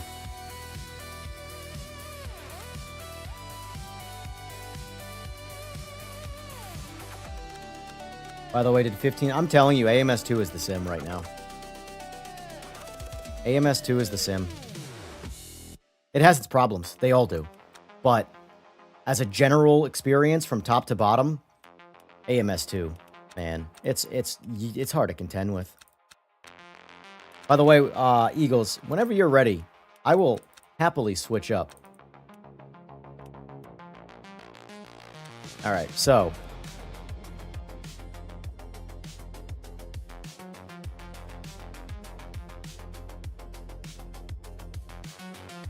What I want to do here is I want to try third gear on a cold tire and see if it spins. Because the tire's at 80. Like I was saying before, 60 to 85 degrees was like night and day in terms of grip.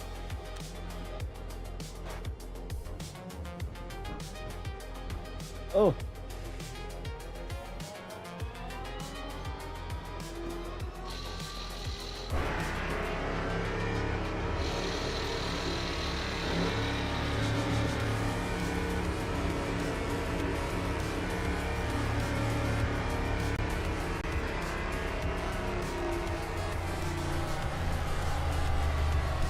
Alright.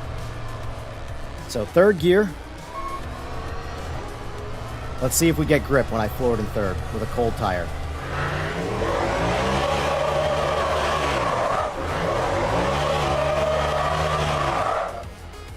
I've never done donuts in a car without turning the wheel.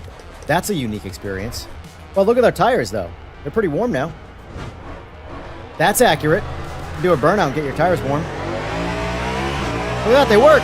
Holy shit! That's accurate. I like that. Front tires are ice cold, so we can't even touch the brakes and get any level of grip. But Yeah, doing a burnout, get your tires right up to temp real accurately. Look at that. Look at that. Oh, you know what? I don't think I turned TC off. I didn't. That spinning in third gear, by the way, guys, was with TC on.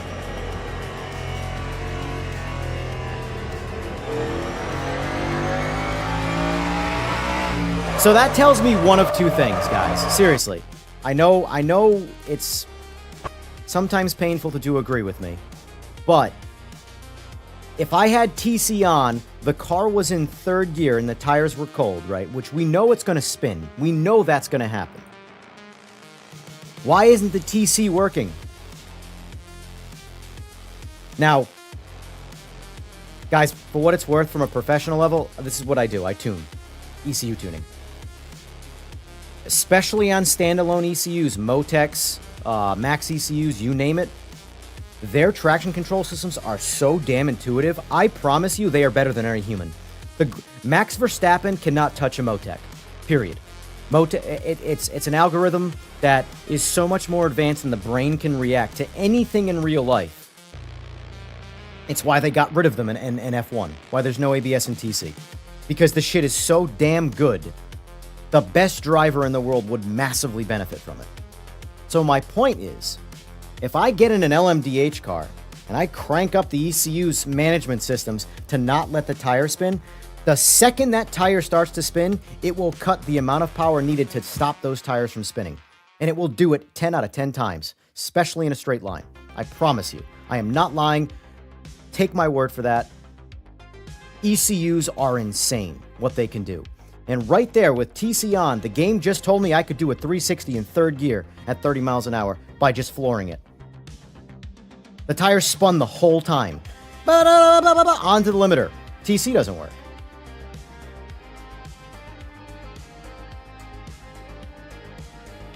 If you want sims to be realistic, hold them accountable.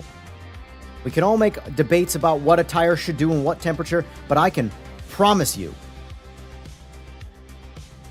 a open budget race car with the most advanced ECUs money can buy with TC all the way up is not going to let those tires spin. The only way to let the tire spin is you turn the TC down and make it so the driver has control, and then they'll crash. ECUs are insane what they can do. Insane.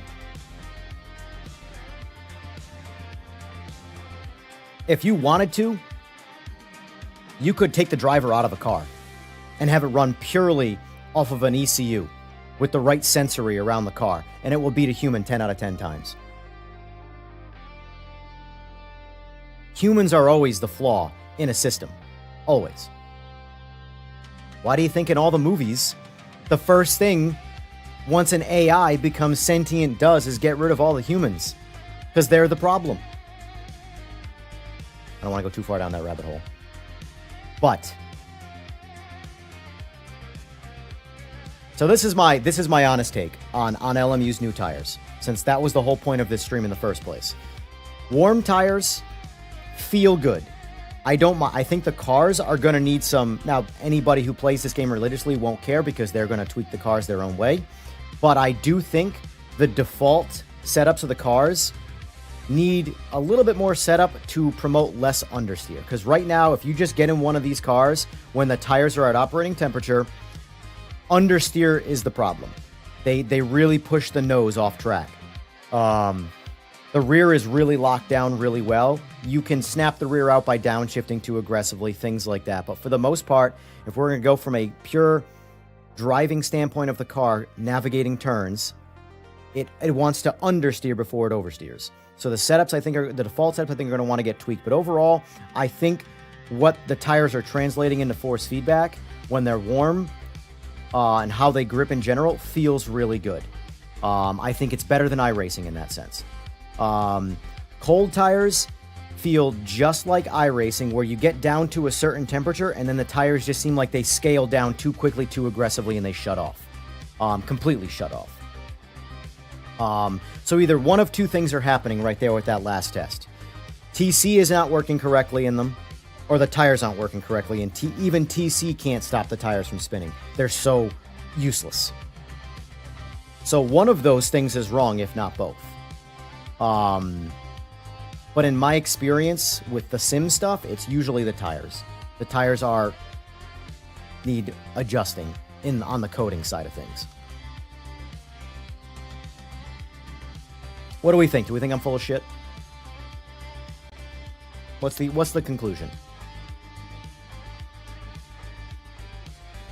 I know most people think I'm full of shit.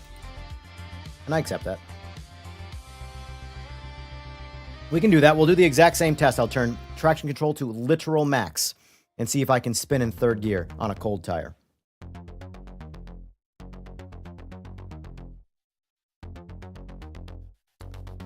Good idea, Matthew. I like it. I like it.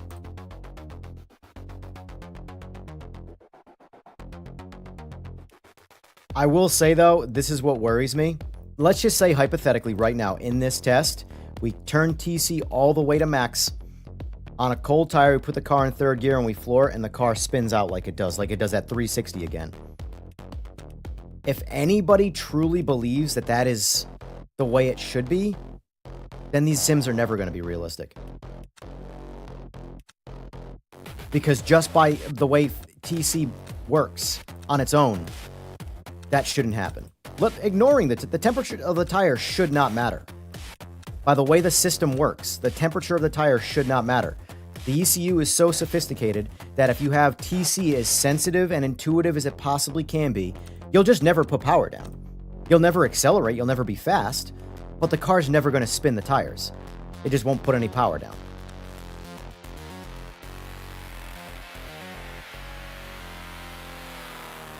Join my night stream? Alright, no problem.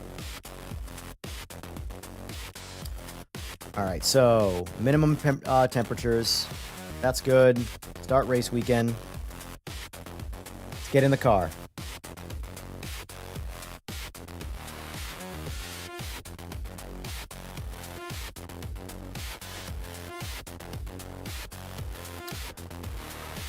Alright, start driving. TC maximum. Can't turn the knob anymore. Display tire temps. Got it. Gently pull out of pits.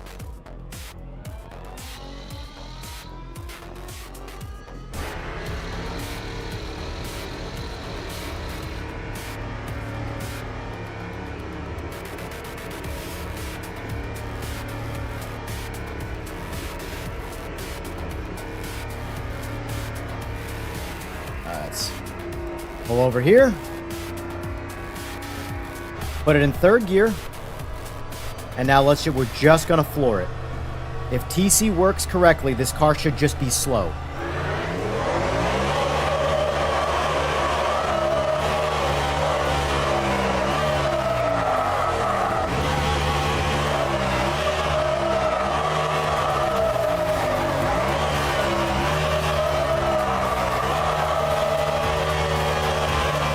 I'm sorry, what is TC doing right now? Literally nothing.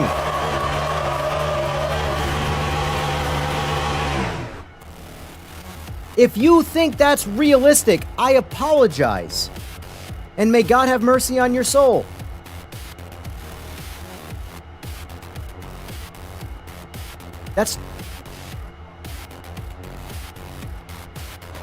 Tires are at 700 degrees, which ironically would be goo at that point. But, like, I'm sorry, guys. LMU is a great game. I'm not knocking LMU in general.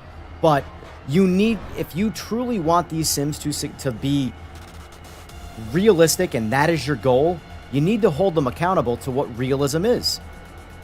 Traction control, as sensitive as it possibly can be. This car would literally, if I tried to duplicate that scenario, it would just fart the whole time. It would go, it would never actually go anywhere.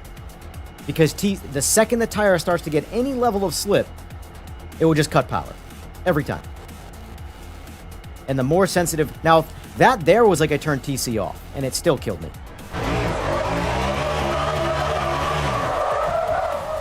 Just confirming, TC is still on, maximum.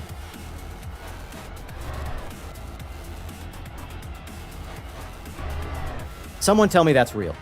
Please. I just want to know who thinks like that. That's all I wanted. This isn't even a tire conversation right now.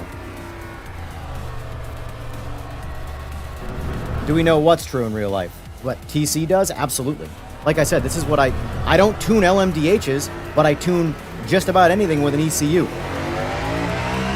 And I know how ECUs work. A Motec is a universal thing. Motec, you could take a Motec ECU, you could put it in an LMDH, you can put it in a motorcycle, you can put it in a boat, whatever you want.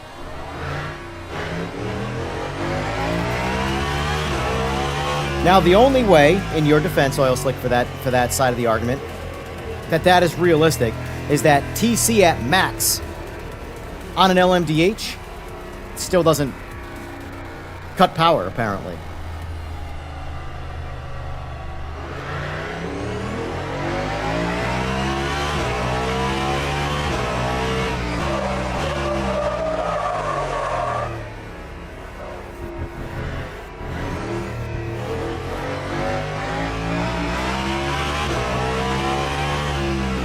To answer that question, I don't know what they're tuned like out of the box.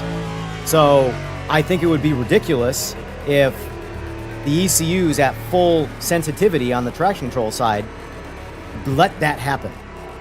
If that's the case, then what's the point of having TC? It's not doing anything, you know? Right now, I feel it cutting. Now, here's the part that's alarming, though, right? Now that the tires are warm, TC is working. Which tells me this isn't the way the game is coded. It's based all off of tire temperature. Because I can feel the force feedback and everything is pulsing with TC. And it wasn't doing that at all on a cold tire. It wasn't even attempting to stop the tires from spinning. Let's try it again now that the tires are warm. I'm curious. TC's still at max.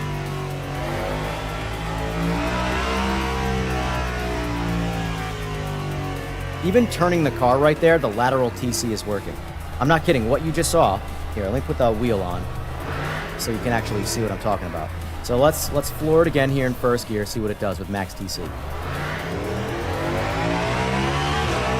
This is TC, by the way, guys. Let's do it again, I'll show you. So left side is ABS. This side right here is TC. Right there. It just worked. See? Right there it is again. See, it's how it's going back and forth. ABS, TC, ABS. Now watch when I turn the car.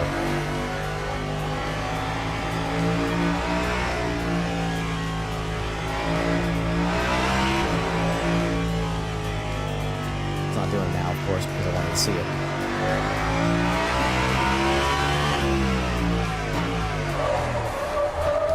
I just realized it's not ABS too.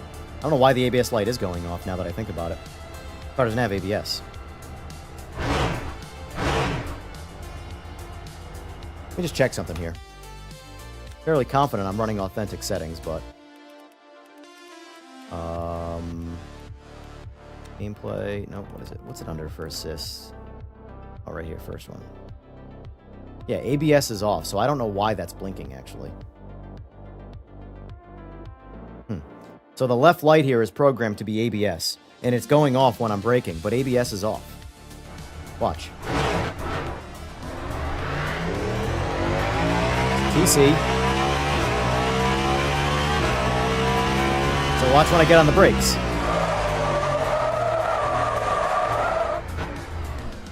It's sending telemetry like ABS is being pulsed, and it's not. There's no ABS. TC. ABS. There's no ABS. So strange.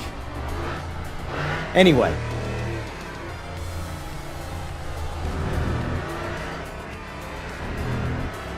So let's turn TC off now and floor it in first. Alright, so clearly it's working there.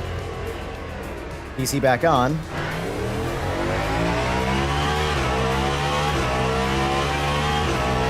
So it seems TC in this game is programmed to work with tire temperature, not authentically. TC should be more intuitive the colder the tire is. It should be more, not intuitive, intrusive. But in this case, it only works when the tires are warm. What did you say? Try third gear standing start again? In the cold or right now?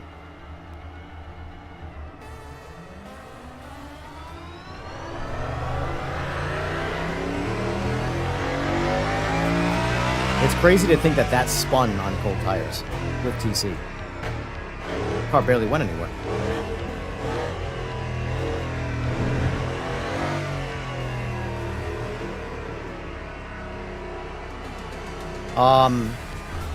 So yeah, that's just this. Oh, you want to try with no TC, maybe? Is that what you're asking? Yeah, that. What I'm saying though is that it seems like the TC and everything is tied to tire temperature in the sense of where TC doesn't work if the tires are cold. Meaning, when it should be working more, it's not working at all. But then when the tires get warm, TC works.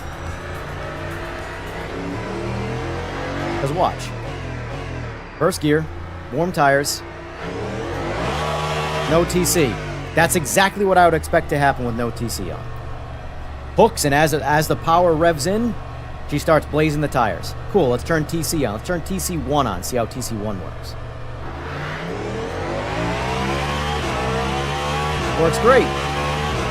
Puts down full power without barely doing anything. TC Max should just slow the car down now. Meaning, if I can put power down with TC1 on, TC11 is just going to make the car go slower.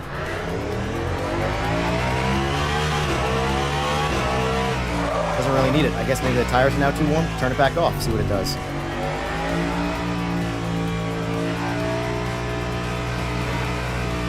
I agree. I know what it should be, Oil Slick. It should absolutely be based off of tire rotation. But I'm saying from the game's coded standpoint, it doesn't seem like it works that way. So let's try 25, first gear.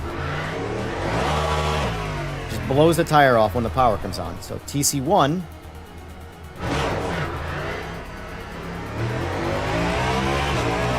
I saw TC flash a couple times, so it does work. TC at max.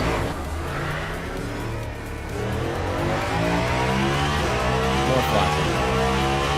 So TC is working the way it should work right here on a warm tire. But on a cold tire, TC doesn't work at all. Like at all. It doesn't do anything. I got the tires up to 700 degrees, according to the actual charted temperature, and I was still spinning with TC on. So what we've determined is that when the tire is warm, even TC1 does what it's supposed to do. When the tires are cold, max TC does nothing. I'm telling you there's a problem here. That time was a 12.40. So let's do standing start.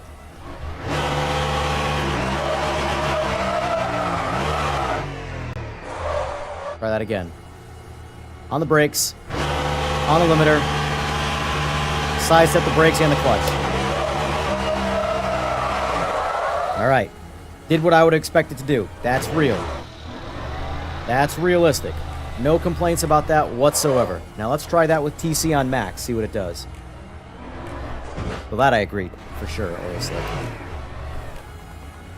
That I agree for sure. All right.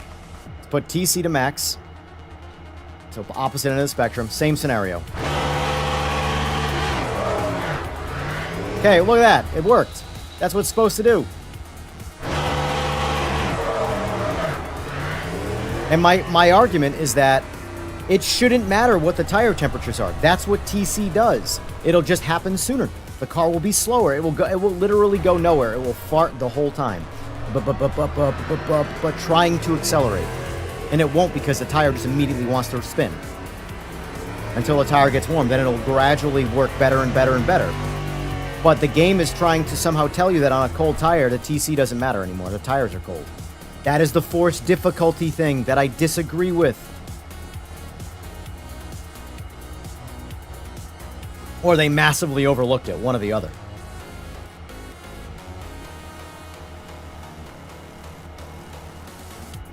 Yeah, Oil Slick. By the way, Oil Slick, I have zero complaints about the physics of ACC.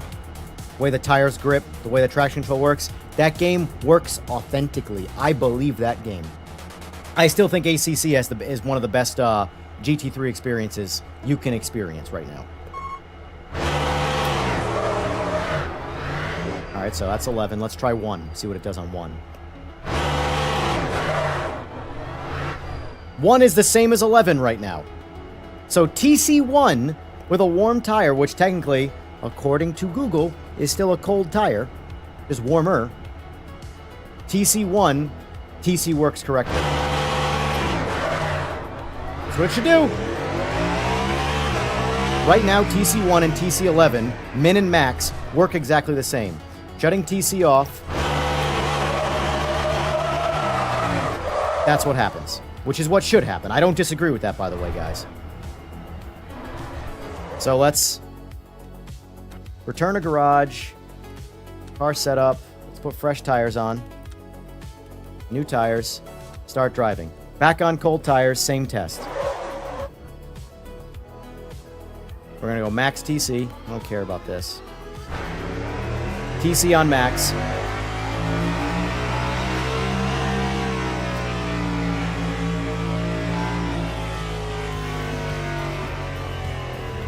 Let's just do a standing start. TC's maxed. Same scenario.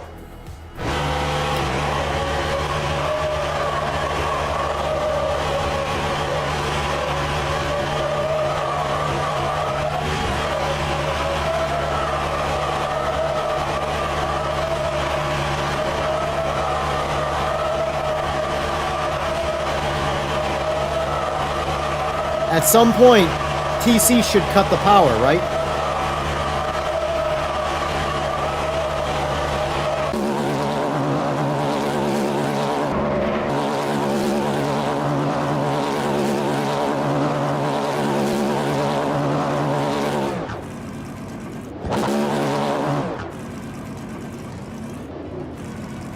All right. Now the tires are warm, we're going to change nothing, and we're just going to do that again and see what it does. Tires are way too warm, but I don't think that actually matters right now. All right, let's try this again without changing anything. Okay. So we're back to a scenario where we don't work at all? Let's let the tires cool down and see what happens. I'm curious. I'm very curious if they have it set up so that TC doesn't work with a min-max scenario, meaning under a certain temperature and then over a certain temperature. The game's forcing its tires, lack of tire grip on you, and not letting the actual electronics do anything. Let's let the tires cool down. Let's rotate them a little bit.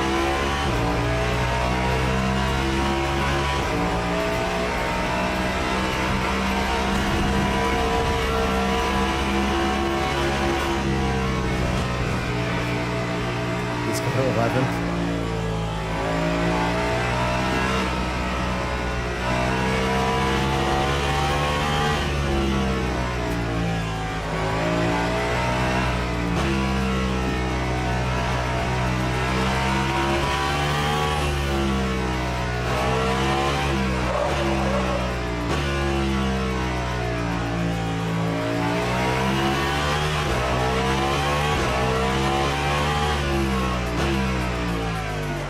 All right, let's try it now.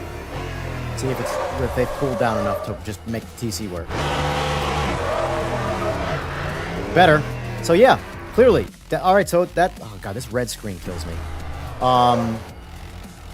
So it's clearly linking TC to the coding of the tire temperature. TC does not work in a realistic state. It works based off tire temperature. If the tires get too hot or the tires are too cold, TC just doesn't do anything.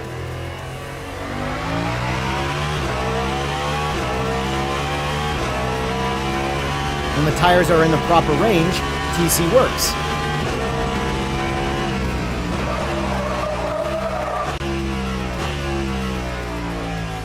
But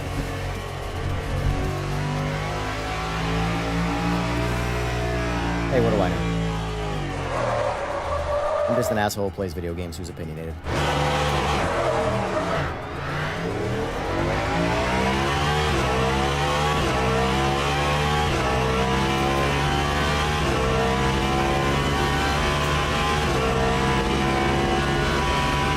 Is there anything else you guys would like to see me test while we're here to try and sort of prove this theory incorrect?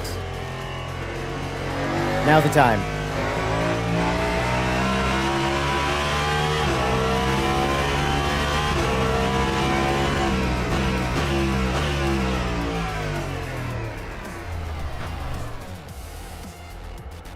It could be intentional. It very much could be intentional. But again, that's the literal definition of forced difficulty. We don't want this system to work correctly or realistically because we want to make it harder. So if you shut off traction control so it doesn't work the way it's supposed to work, so make it easier for the cars to spin out, because realistically, let's just okay, again, I don't know how it's programmed on the LMDH, but based off how I found here, it's programmed correctly. They just have windows where it doesn't work right. But if you have TC at max sensitivity, you could push this, from a driver standpoint, push this car as hard on cold tires as you could on warm tires, and you wouldn't crash. You would just go a lot slower because you can't put any power down. But the car's not going to crash. TC is going to do all the work for you. TC is literally going to be your throttle control. So if they're making it so the car doesn't do electronically what it's supposed to do, then wouldn't that by definition be forced difficulty?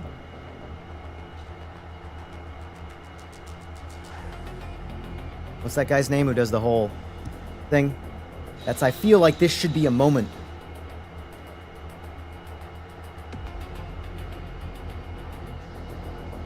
If Sims were realistic, a peasant would be running behind the cars clapping coconut. Oh, that's good. That's good. I appreciate the reference. Oh, man. That's good. You've seen what you need to see, and personally, they have ruined it unless it gets changed. That's just me for what I have seen. I recommend, I mean, I don't know if you can set it, you can or cannot play it, but regardless of what you see from me, play it yourself. Always determine what you like with your own experiences, not somebody else's. So anybody telling you this is great and anybody telling you this is terrible, ignore both of them until you play it.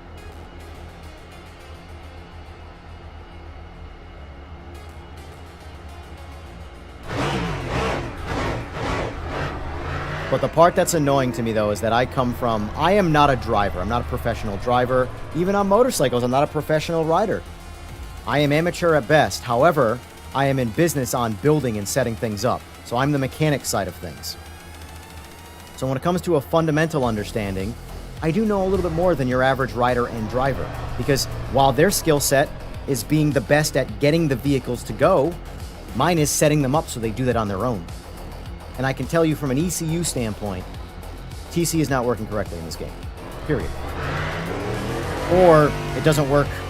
That's how it is in real life, and for some reason it's stupid. You know? Realistically, like, this setting, max TC, I should be able to drive this car on cold tires around this track as fast as my brain can make me go. Floor the throttle, hit the brakes when I can. Let me not hit the brakes, because obviously you got to there's no ABS, there's no management system there. From a TC standpoint, that's going to do all the throttle work for me. I'm never going to spin the car out. Obviously, I have to do some level of driving. I have to brake correctly. I have to point the car in the right direction. But from a throttle input standpoint, TC is going to do all the work for me. Period.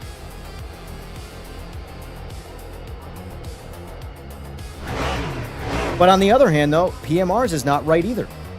PMRs is wrong in the this thing should be spinning tire and it's not standpoint. You know? Let's, hold on. I'm actually curious. Since we're on this subject, let's try some other sims. We've tried PMR, which we know is in an infant state right now where it needs work. How can I get out of this? What's going on here? Oh, my LMU looks like it's hard locked. That's cool. Stop. Do it the old-fashioned way. Force close.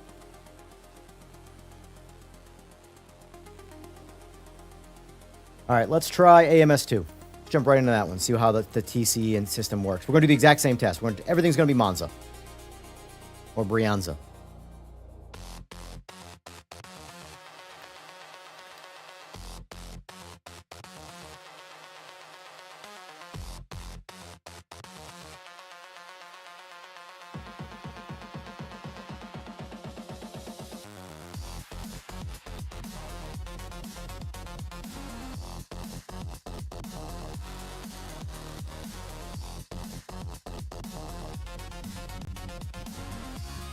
All right, so test day. Monza.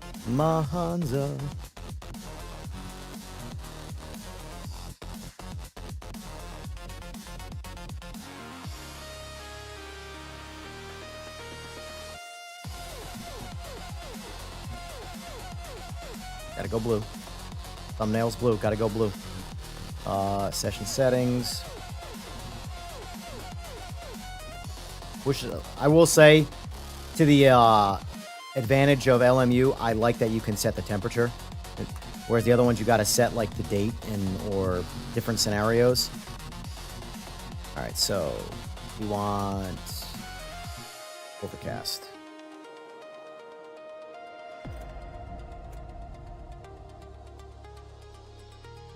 Always the Action Express caddy. I'm just going by the thumbnail. My thumbnail's got the blue caddy on it, so I got to use the blue caddy whenever I can.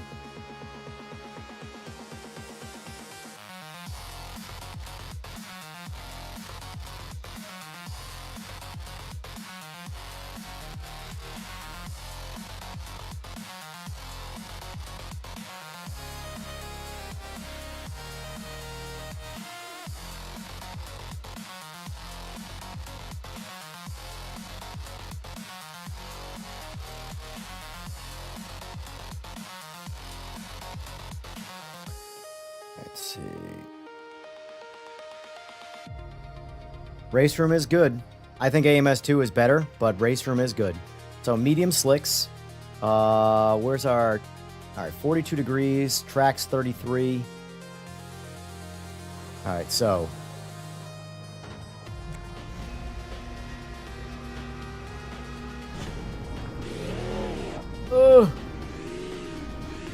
God, force... I will say this, guys. Force feedback's way better in this than LMU. At least low speed. LMU's really good when you're moving, but low speed force feedback feels... There's just nothing there. I don't know why. So, PC off. Alright, I think we all know what's going to happen here.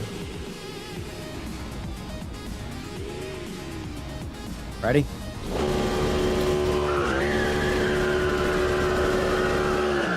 Got it. Expected. Turn her around.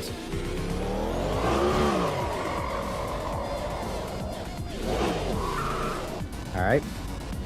Now let's put TC up to 10. See what it does. Hey, look.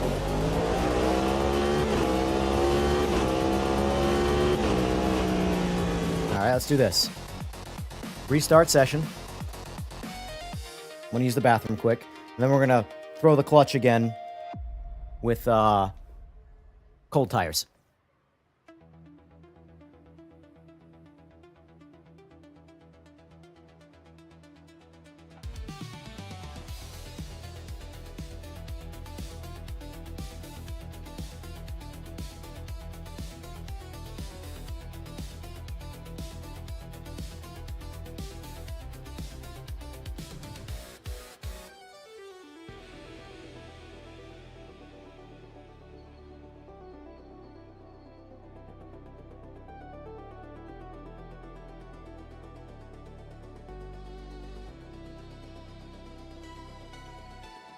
So what happens, though, guys? I'm just curious. What happens if AMS2 is the best? Does that mean people are just going to start playing it? Or are we all going to get to be Me Tooers and only play the popular games?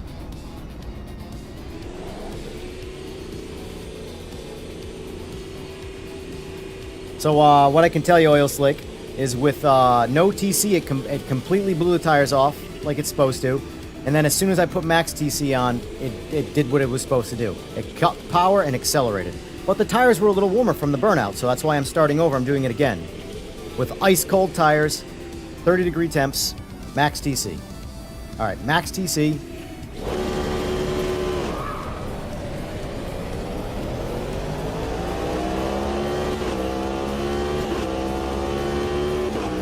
Weird! It does exactly what it's supposed to do!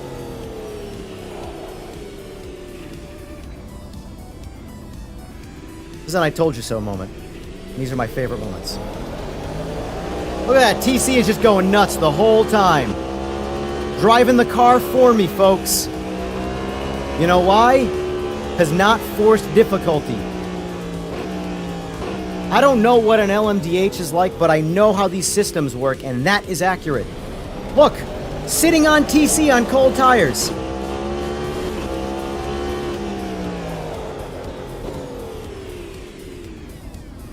Like,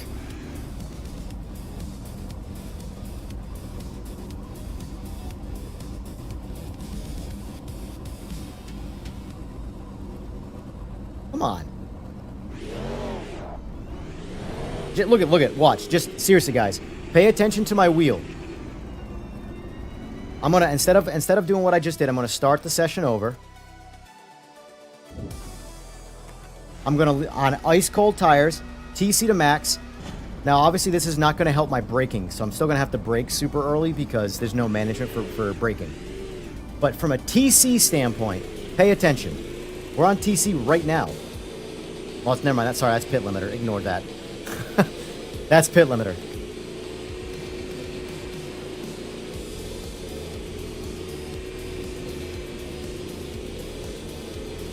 Alright, watch. Pay attention to this light. TC's maxed.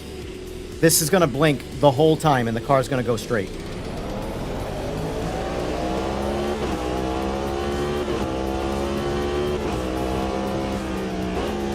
This is the part that's going to be tough. I'm on ice cold tires. So I'm just going to ignore that. But watch. Whenever I hit the gas,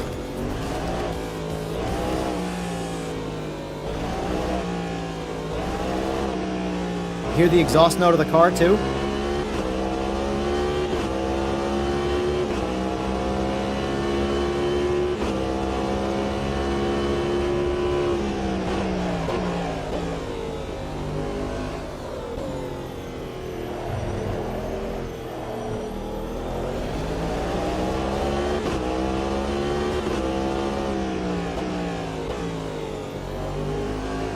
Look. I'm not spinning out under throttle. I'm just sitting on TC.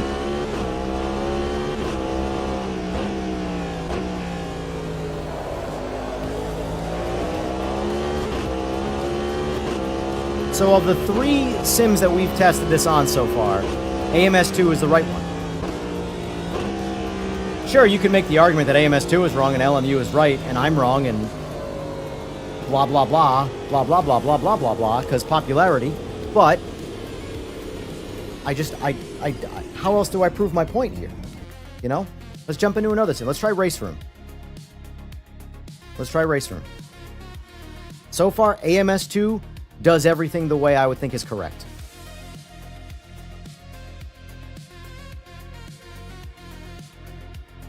And it's older than both of the other games we've tried. Try Race Room. The Race Room does.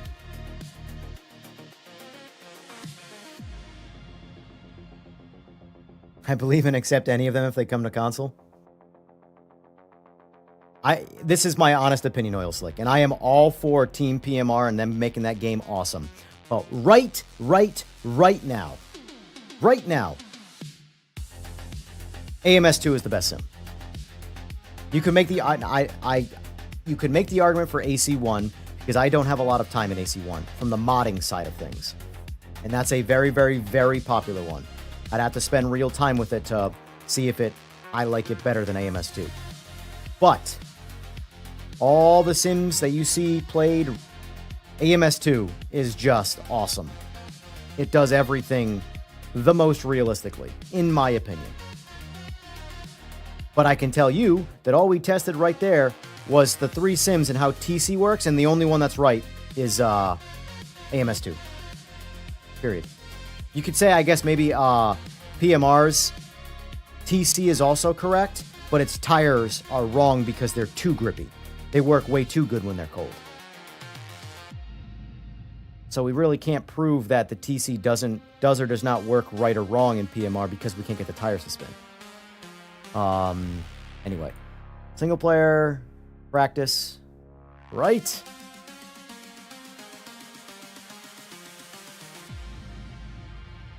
Monza.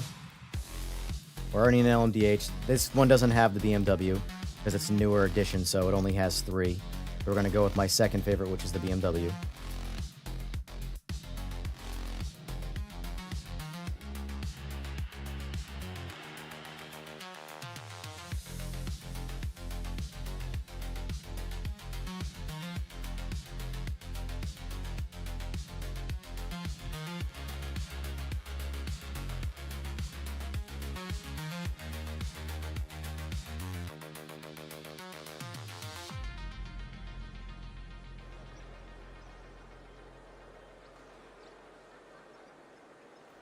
And by the way, just so you know, we're going to jump into iRacing after this because I want to refresh my memory. But I'm pretty confident iRacing is the exact same way as LMU is. Forced difficulty method. I really feel like... I have to remind myself, though. I do have to remind myself. Because I truthfully have forgotten. It's been a minute. This is authentic. And turn the line off so I don't piss off all the line Nazis. Well, can't say that word. The truth, though. Where is that under? Oh, never mind. I forgot. I turned that off manually. That's really cool about Race Room, is the ability to turn off and on individual things based off small key bindings, like, say, the racing line.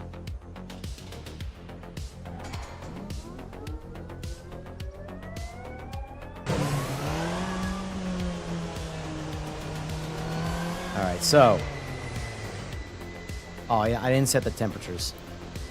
What an idiot. I knew I forgot something. We'll get there, don't worry.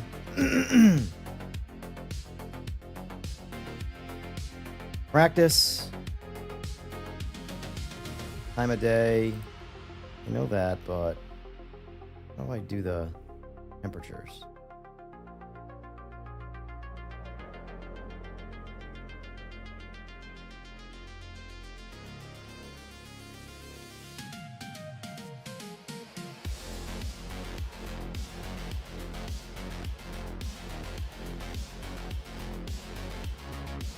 I didn't see anything there. Maybe it'd just be it's got its practice, but I don't think we're going to need the temperature to show the system working correctly or incorrectly, honestly. That's just fuel in the fire for LMU.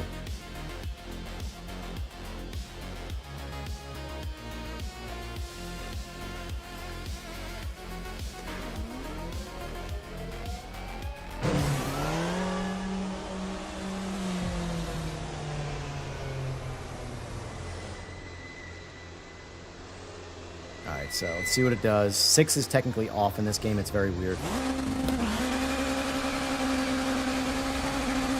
Alright, that does what it's supposed to do.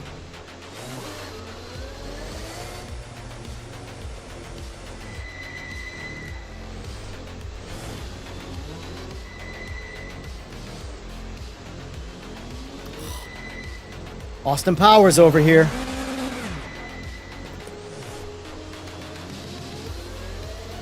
Alright. Now.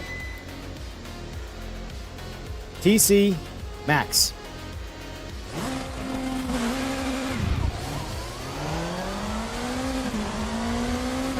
Not as good as AMS2, but it works. In my opinion, it lets the tires spin a little too much before it catches it, but I can make the argument that, you know, maybe it's just not as sensitive, the actual TC. Point is, the TC is working. Yeah, this car's just got a lot of... I don't know what the temperature is right now. That's a big part of the grip.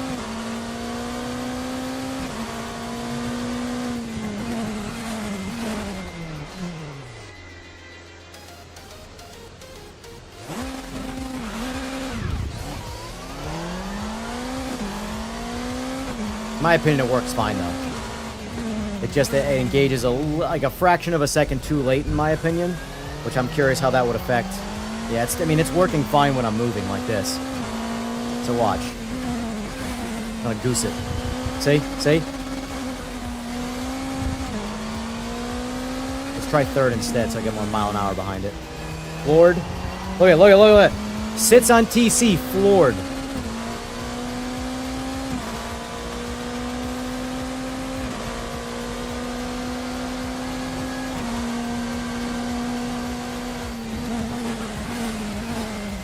Floored in third. TC. Look at that. Sitting on TC. Oh, of course you guys can't see it because I don't have my damn...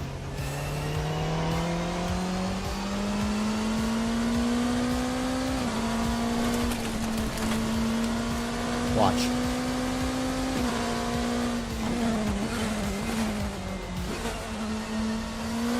Sitting on TC. It sits on TC till it hits the limiter.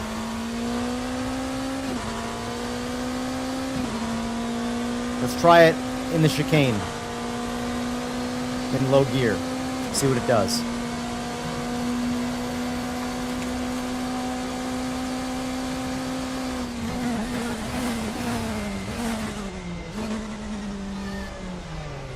Floored in first. See if I can spin it out. Nope, just sits on TC.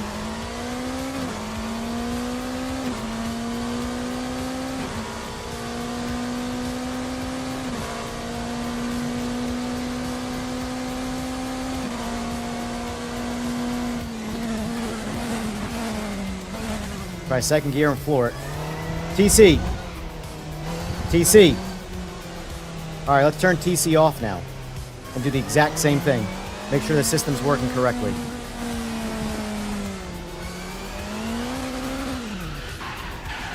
Seems like it's working to me.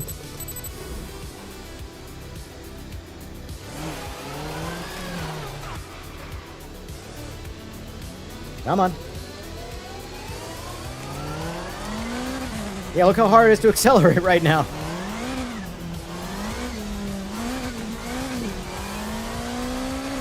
Second gear.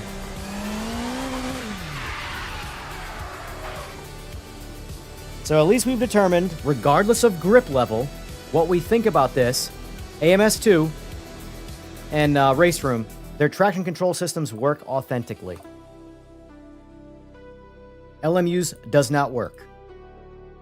So now, final test of all of these. The king, the OG of simulation. iRacing. Do we suspect similar or different results to LMU? Weird, it's almost like I was testing this at some point. This is how little I trust the tires in this game. I'm going to leave it at 90 degrees and clear. So best possible driving conditions. Where's my caddy at? Nope. Yeah, I got it. All right. What do we suspect? Oil slick, what do you think? What do you think's going to happen? Art, what do you think's going to happen? Come on, I want to hear it.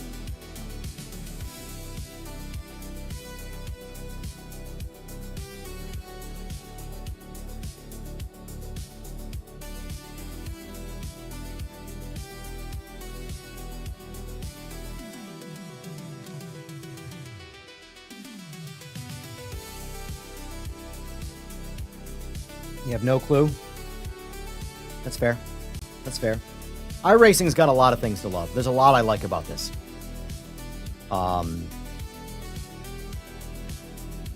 But there's things I don't like that people like try and tell me that aren't actually a problem, and it's all me. But that's besides the point. All right, let's get out there.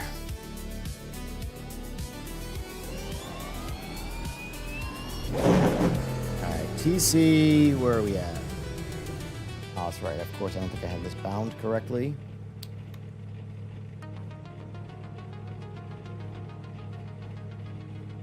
All right, so down here, slip and gain. Let's max them out. All right, they are maxed out now. Tire temps are 46 degrees out of the pits. Celsius, so they're actually warmer. So let's see what it does.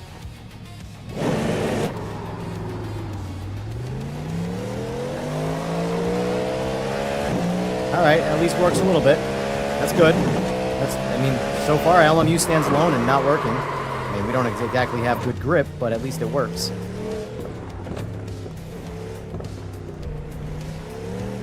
See how it is on... And that's the thing, though, you can still do that easily. That's where iRacing comes in.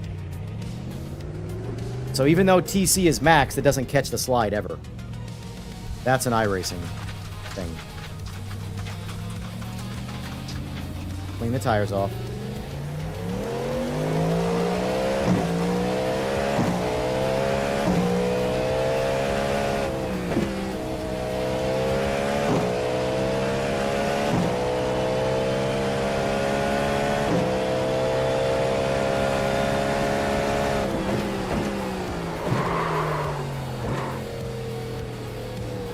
Max TC, let's goose it right here.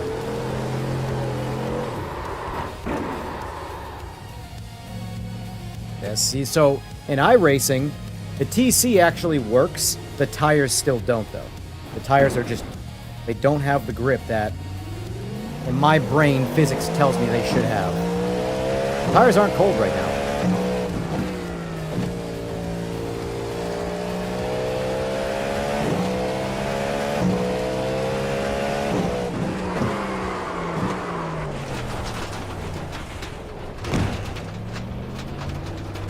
Our tire temps right now are... Oh my god, come on.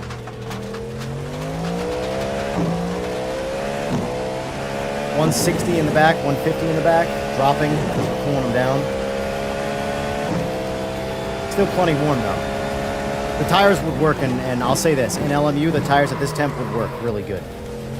They're not working here at all.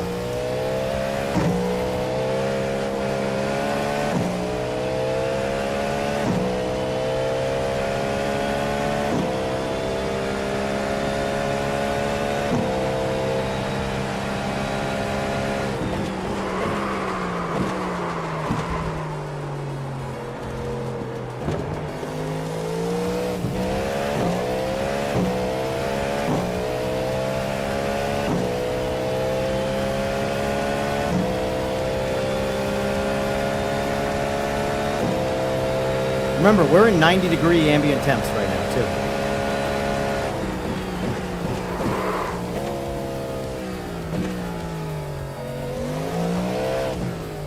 Let's turn TC all the way off. I'm just curious.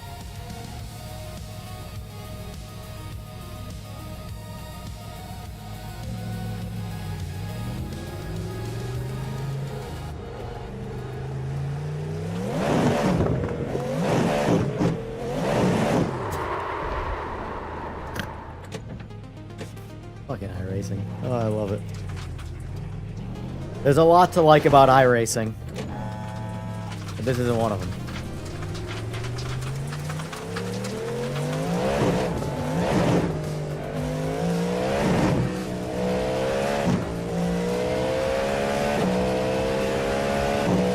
This is their new tire model, by the way. This is supposedly easier than it used to be.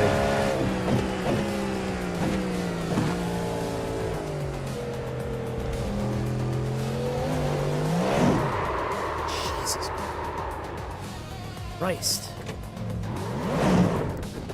Tires are not cold.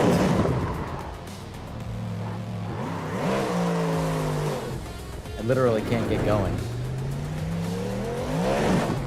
I'm barely touching the throttle.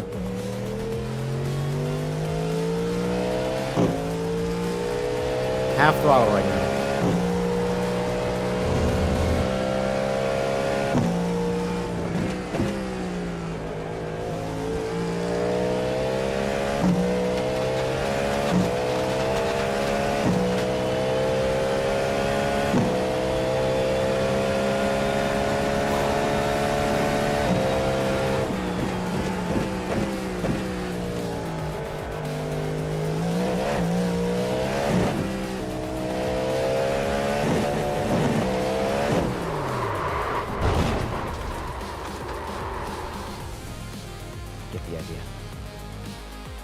So iRacing still has worse tires than LMU. Generally speaking. But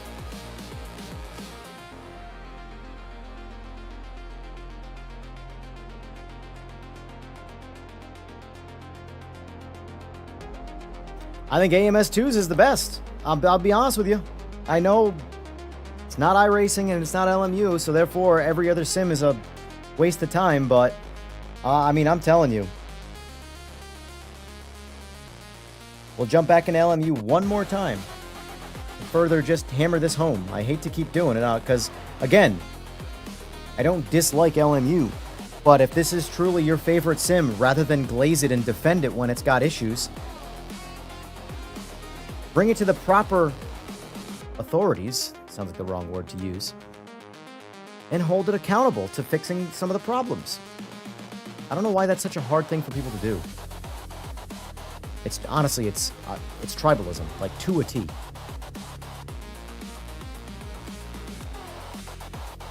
And Americans and everybody in the world, I have obviously more experience with Americans, but humanity is tribal in their opinions, and they always refuse to see the other side of the argument.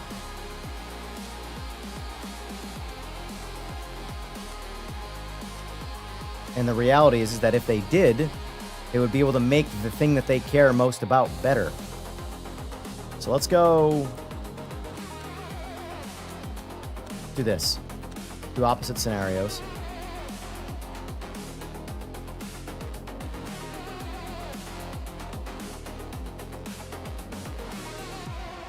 My camera sees here.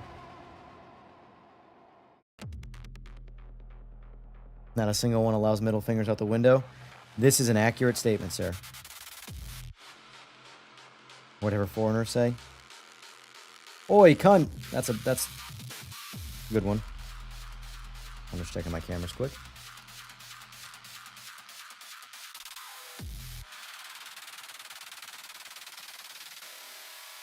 Yeah.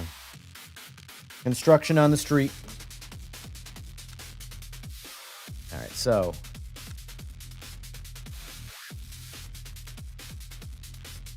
can't tell people they're number one.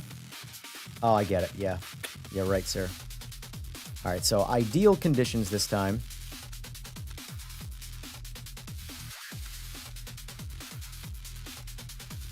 Leave the warmers off. I'm curious to see if ideal conditions but cold tires, it gets past the window of letting TC work or not. Crazy how I've learned that it's, I'll be honest with you, I talk to a lot of different people in a lot of different countries. The people tend to not dislike the people, at least the rational thinking ones anyway. I think everybody hates their own politics, no matter what. That seems to be the universal thing.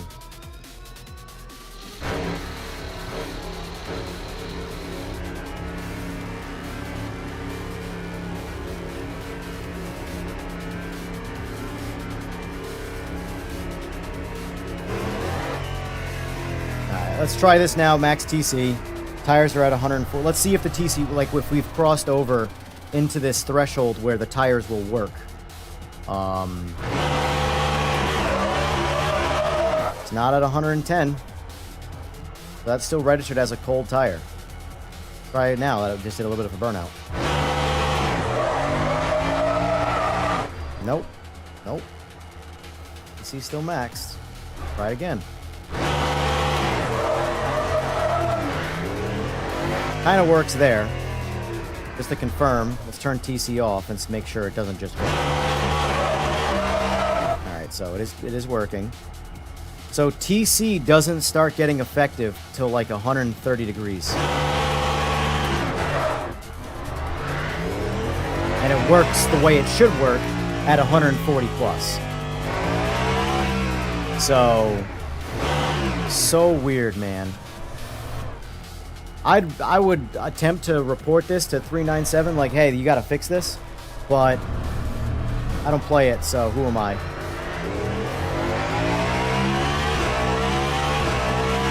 Like, here's the thing. right now, as much as we all want to talk shit, or people want to talk shit about Project Motor Racing and Straight 4, if I brought a problem like this to Straight 4, they would go duplicate it and then fix it, or at least put it in the queue to fix. I don't know 397. Maybe they would do the same. But I can tell you there are more established people out there that would go, no, this guy's an idiot. We don't care. No one else complains about this. We're not going to fix it. But that's a fundamental problem. Your tires need to get to a certain temperature before TC works.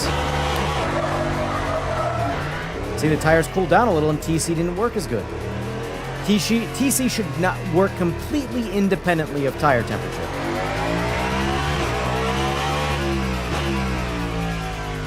But I will say, going back from iRacing right to this is still way better than iRacing's tires. Way better.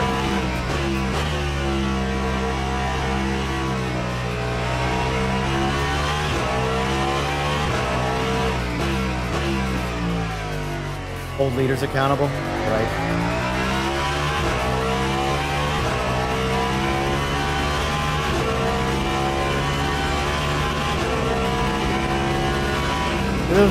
There's a few countries that obviously don't think that, but for the most part, people who live inside their own country spend more time hating their own leaders than other countries' leaders, because they're the ones that primarily screw things up for them.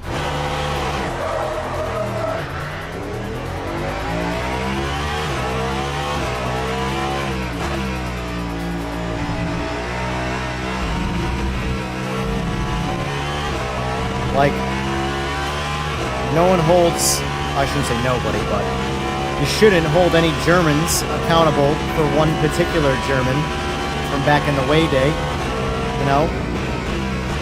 Pretty confident most Germans didn't like him either, but they were scared of him.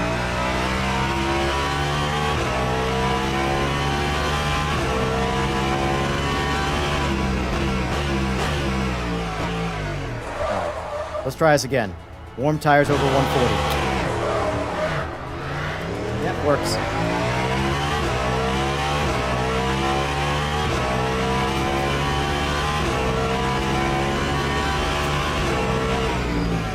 Let's go to the pits. Put on fresh tires. Get out of the pits. We crash immediately.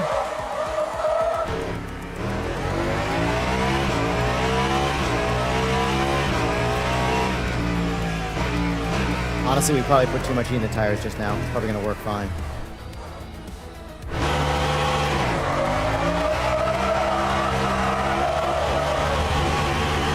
That's so weird, man. It seems like the TC system in general doesn't work. It's almost like if the tires push through the initial TC stop, TC can no longer just stop the tires. And that doesn't make any sense. Because the tires aren't working against the TC. The TC is directly controlling power output, which is spinning the tires. It's not programmed incorrectly at all. And I don't mean to keep fixating on TC, but I'm sorry, this is a big part of it. A big part of racing on a cold outlap is you crank up traction control to help you get the tires warm without crashing, and then turn it down to push. But if it doesn't work, what's the point?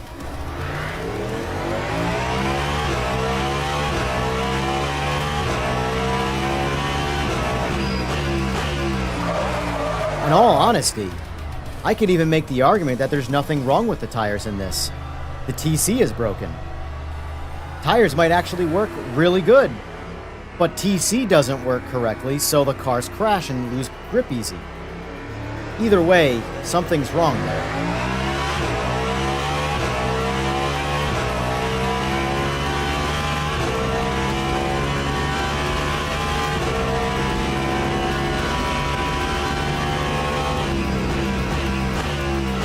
But the problem is this: because I'm not Jimmy Broadbent or one of the other guys that will play this and go, I like it, I'm just wrong and my opinion doesn't matter. And that's fine. My opinion doesn't need to matter. But from a technical standpoint, there are problems. It's a lot like, what's his name? Gamer Muscle. I agree with him all the time on a lot of shit. And the community, community naturally disagrees with him because he doesn't like things that are related to people's favorite games. And people can't handle that. They get tribal.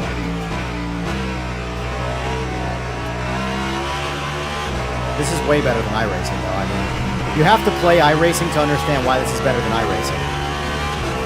You can't watch videos. Hell, even my own memory, I felt they were pretty similar until I got into iRacing and then back in this, and no, this is better than iRacing for sure. From an overall grip and experience standpoint.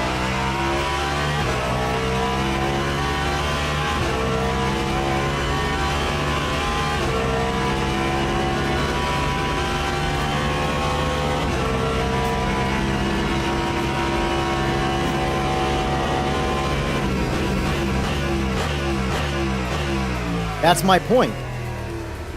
I've disagreed with Gamer Muscle far, far, far less than I have agreed with him.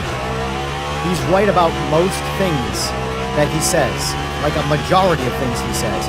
And the amount of people frequently disagreeing with him is astonishing to me.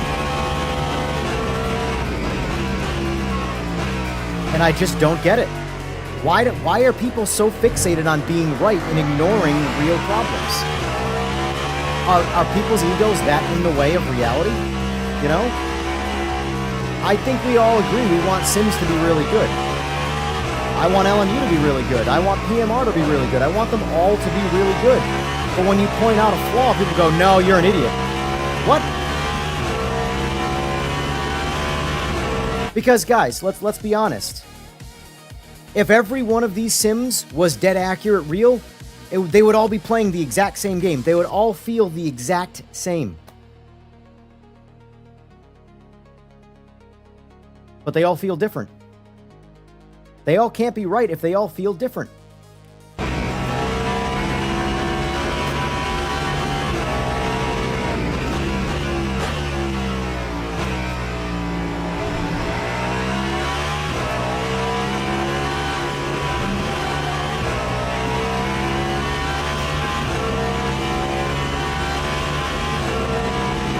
Shumi, I don't know when you joined, but we just did a pretty thorough straight line comparison of TC in all of the Sims, and it doesn't work in this game correctly in LMU. If the tires are too cold or too warm, TC just does not work. It does not turn on.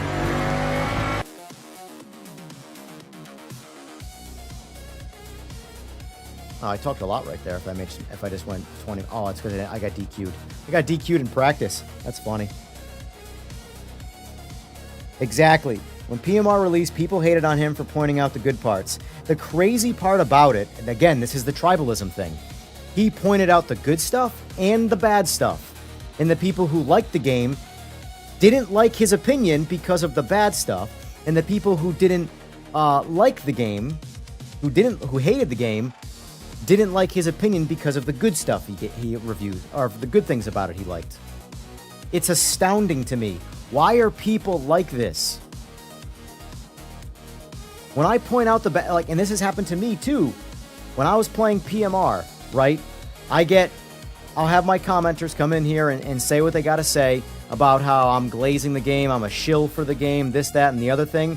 But then when I do my LMDH stream, where I do this exact same test on Monza, chasing lap times, in the same LMDH across all the Sims on Monza.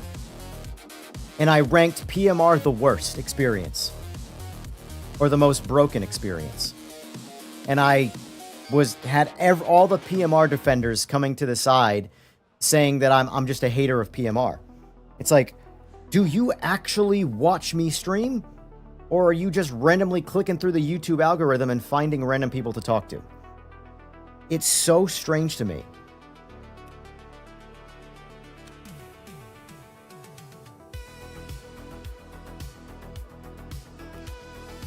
I'm just curious, guys. Can we agree right now that so far from what we've seen, traction control is fundamentally not working correctly in LMU right now?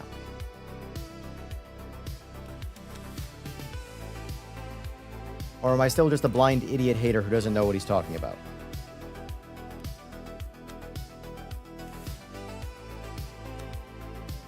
Because I just don't know what else I can do to prove that it's not working correctly. I'll show you what I mean, Shumi, if you missed it. It's easier to show you in cold temperatures.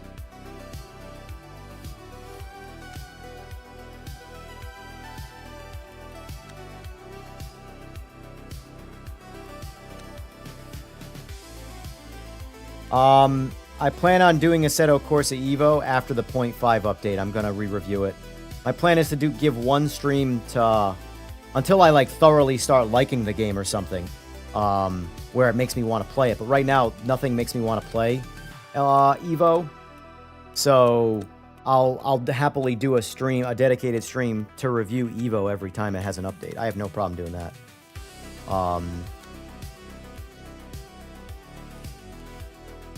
Alright, so... Shumi, I'm going to show you what I mean by the flawed TC system right now in this.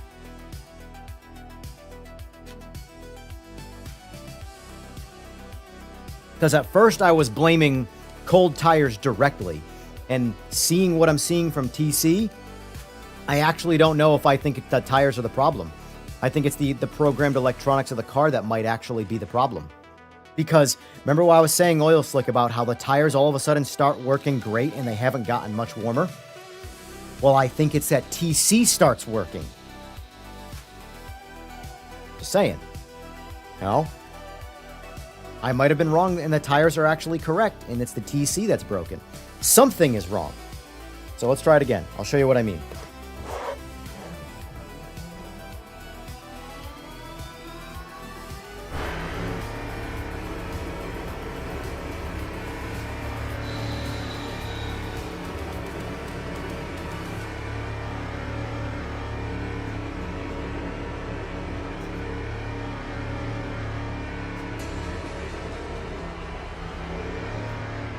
All right, so we're going to max out traction control.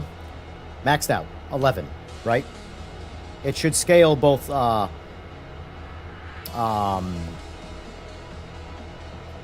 is my brain not working? Why is my brain being a brain? Lateral and longitudinal. It should do it, according to, my guess is it's scaling. I don't know if there's actually a separate adjustment in this. There might be. I'll double check.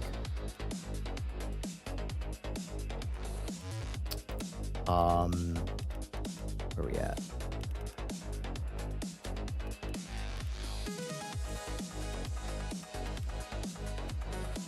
Let's see this. Okay, so, all right, hold on. Where is...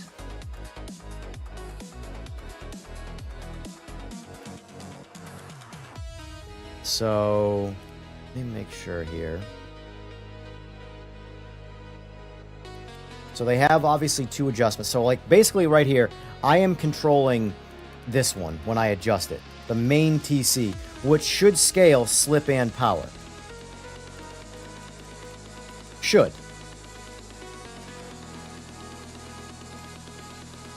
Let me see if I can program these. Hold on. So increase, decrease, increase. Okay, so that was already there. Decrease, that doesn't matter. Got it. Got it. So.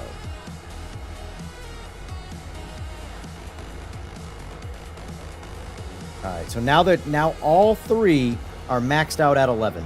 See? Power cut 11, slip at 11, standard TC at 11.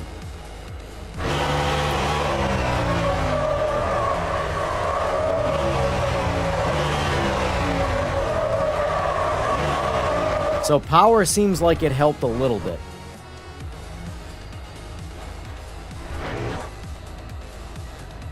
That's not how TC should work though, Shumi. Shumi is directly power related. Or tire slip related. Straight line, it should also, I will say the power cut, I don't know what it was set to. This should be technically how aggressive it cuts. The actual cut. So let's try it at 90 something degrees.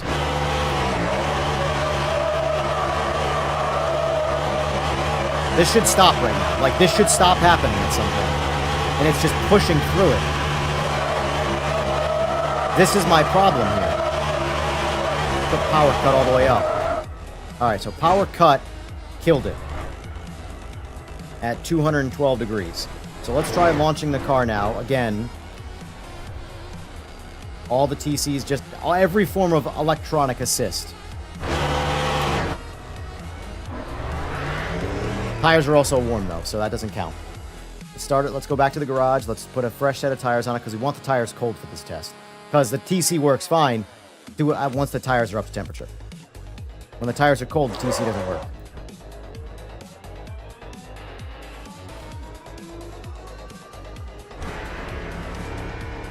Alright, all three TCs are maxed out.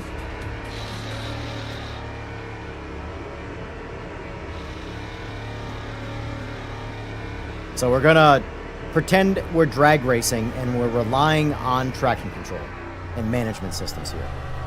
Pull out, stop the car, pull the clutch in, and rely on our management systems to get the car down the road.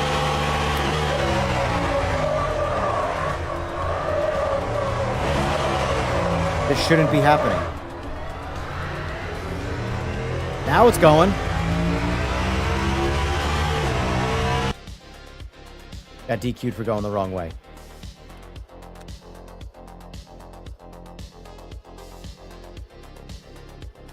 So, even with increasing the cut power to maximum, which is how aggressively, essentially, that it cuts power, self-explanatory, it's still pushing through. Now, running it with default TC is actually more comical. I hate that I have to do this again. Ugh, this is maddening. This is madness!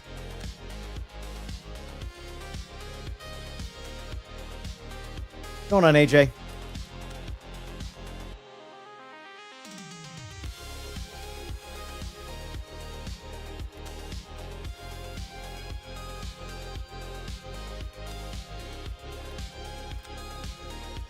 Alright, so let's do this again. This time we're not going to increase the power cut. We're just going to crank up traction control, which is the technical activation of it. So, the main TC, from my understanding correctly of the way the system works, the main TC is the sensitivity of all the systems. The slip is how aggressive it cuts laterally. The power is how much it cuts, how aggressive it cuts longitudinally. That is my understanding of it. I could be wrong. If anyone wants to look that up for me, I'd appreciate some insight. But it's still not working correctly.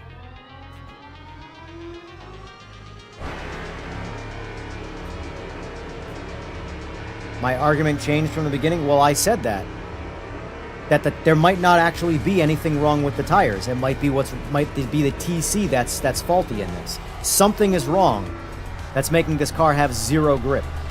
And it might not be that they all might have zero grip, but the TCs are working correctly, which makes it feel like this car has no grip. It should just be slower, but easy to drive with max TC. So watch, TC sensitivity is at max. Right here, this is the problem. The tires are cold, but the electronics should work correctly regardless of how warm the tires are. Watch.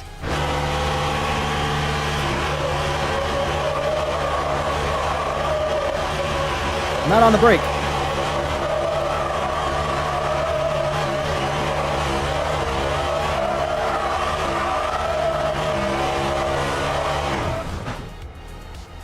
Can we all agree TC should have cut the power at some point and stopped the car from doing that?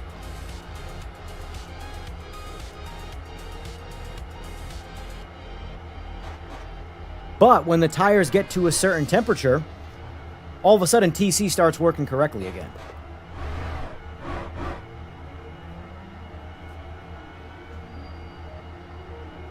So right now, the tires are at about 190 degrees.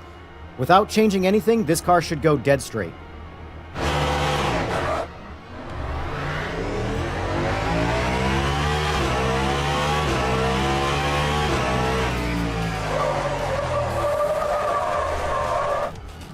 Do we understand? Now, if the tires get too hot, like watch, let's just do this. Turn TC off. Let's do a burnout. It's not. Now we have too much grip. Spin the tires. We have no grip on the front, so I can't turn. Let's put it up against the wall and heat the rear tires up.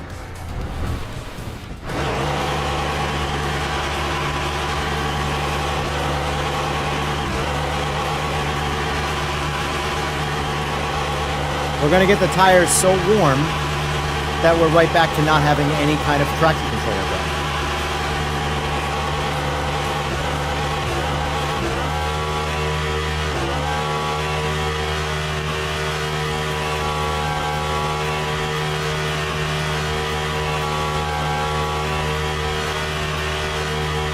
That's interesting. I'm waiting for the tires actually to stop warming up.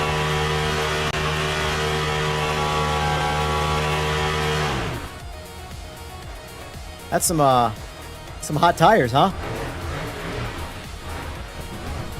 I'm pretty sure I'd be driving on liquid goo right now, but sure. So let's see if TC works. It should, again, the tire temperature should be irrelevant to the system itself working. Turn TC up to max, floor it. We're just blowing the tires off. If the tires are too cold or too hot outside of its window, the traction control system on this car does not work. And it is specific to LMU, because I just tried it in every other sim, and TC worked correctly.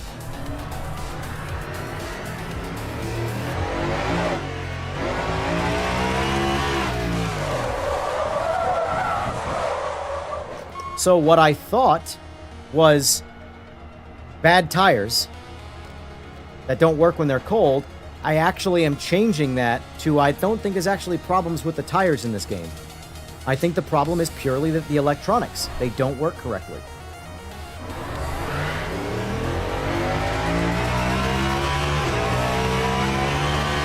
Why? Like right there. That doesn't make any sense. TC's maxed out. The tires are, I don't even, honestly, I'm very curious to know how the tire temperatures are, what they're technically supposed to be doing right now. Because those tire temperatures don't exist. It would be liquid on the ground right now. The rubber melted a long time ago. So I'm curious to know when, like, the cutoff actual temperature threshold is for how it affects the tire. I wouldn't know unless I saw, like, a programmed number.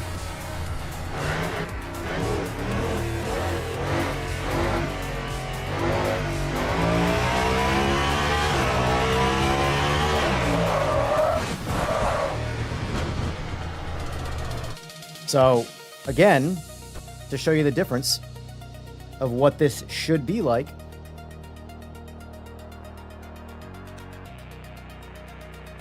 AMS2.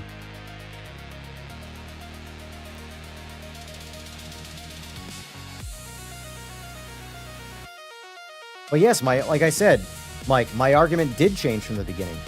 Because in the beginning, I was blaming the tires because something was wrong. The car was just slipping everywhere. And all of my management systems were turned all the way up, and I couldn't control the car. And I blamed the tires. Now, it could still, however they're programming the game itself, remember, this is a game. This isn't programmed like a real-life ECU. It's meant to be a copy of the real-life stuff. So, it's quite possible that they've somehow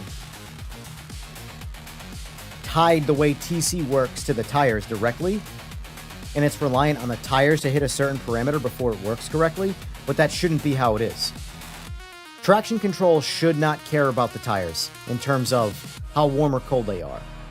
They should only sense tire rotation and slip. Once they slip, it cuts power. It's that simple. So let's pull out here. Oh! Wasn't ready for the force feedback there.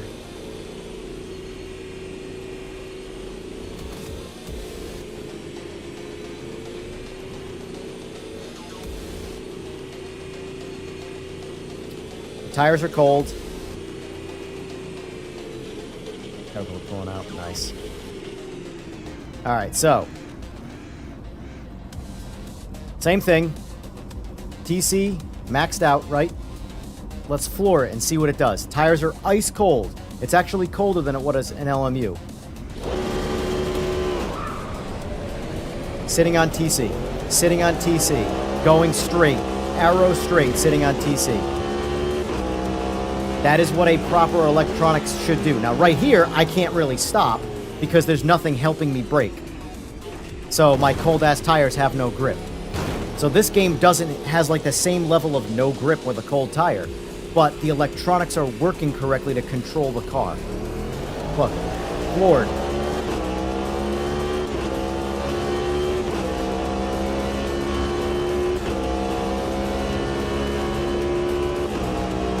That's fine. Sitting on TC. Sitting on TC right there aggressively to control me through that turn. You know? AMS2 is just good. I wish this game was more popular.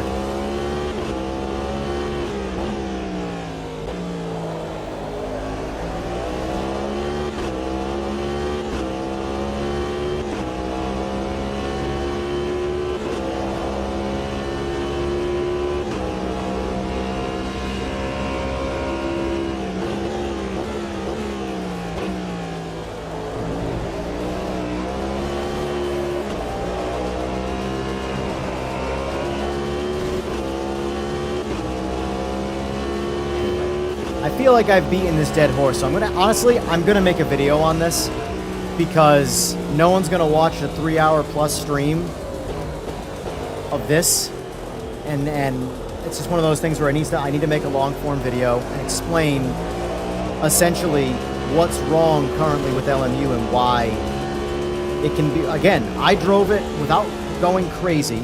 I drove LMU, and I'm like, I don't believe that this cold tire physics is realistic here. But the reality is, I'm more open to believing it now that I know that TC is doing nothing to control the car when the tires are cold. Even with the TCs all the way up and everything managed to cut as much power as aggressively and fast as possible, the tires slip right through it and it catches nothing. That is not accurate. Anyway.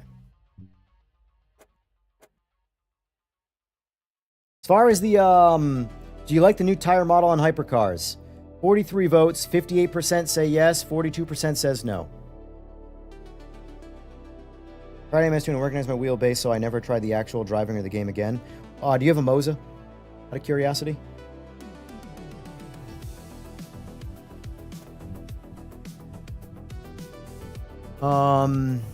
Controls.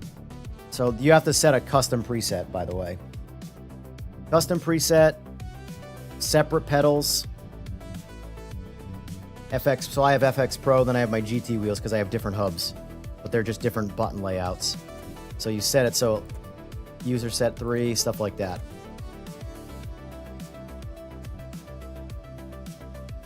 Yeah, from my understanding though, Moses seem to be the most confrontational with this game, don't know why. But plenty of people with like for example, Eagle in chat, he's on a Moza. Well, he's not in right now, but he has a Moza, and his is working. He has an R5, and I know someone else with an R5 who couldn't get it to work. So there's definitely something to do with the configuration there that's a pain in the ass.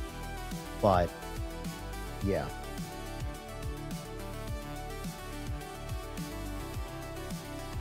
Oh, wrong one. I'm actually going to use the bathroom real quick, and I'll be right back. Ugh.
All right.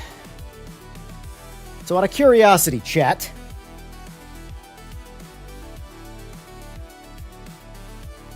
I don't have PC2, unfortunately. I would if I could, though. But honestly, it works on every sim except LMU. I mean, I didn't try Rensport, I guess. But I'm fairly confident it'll probably work on that since I don't even think I can spin tires in that game.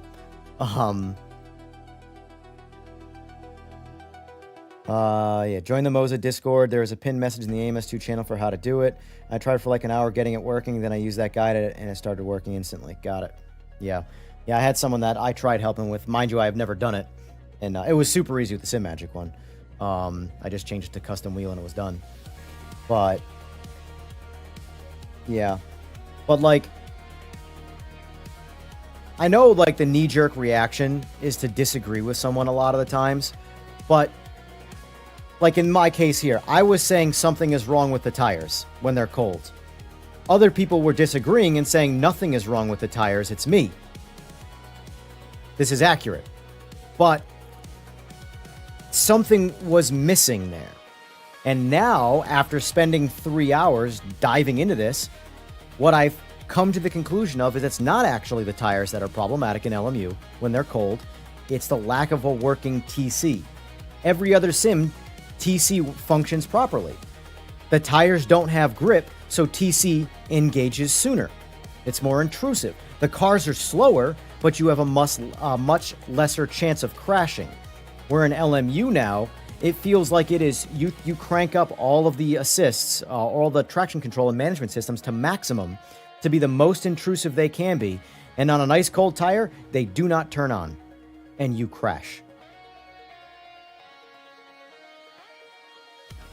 And if that's intentional, well, that's stupid. But if it's unintentional, it needs to get brought to their attention. You know? Because that's not the way. And I just ran through every other sim, and it works the way TC should work. The higher you have it crank up, the more intrusive it is, and the more it slows the car down when the tires want to spin. Doesn't matter how cold the tire is, because TC just engages sooner.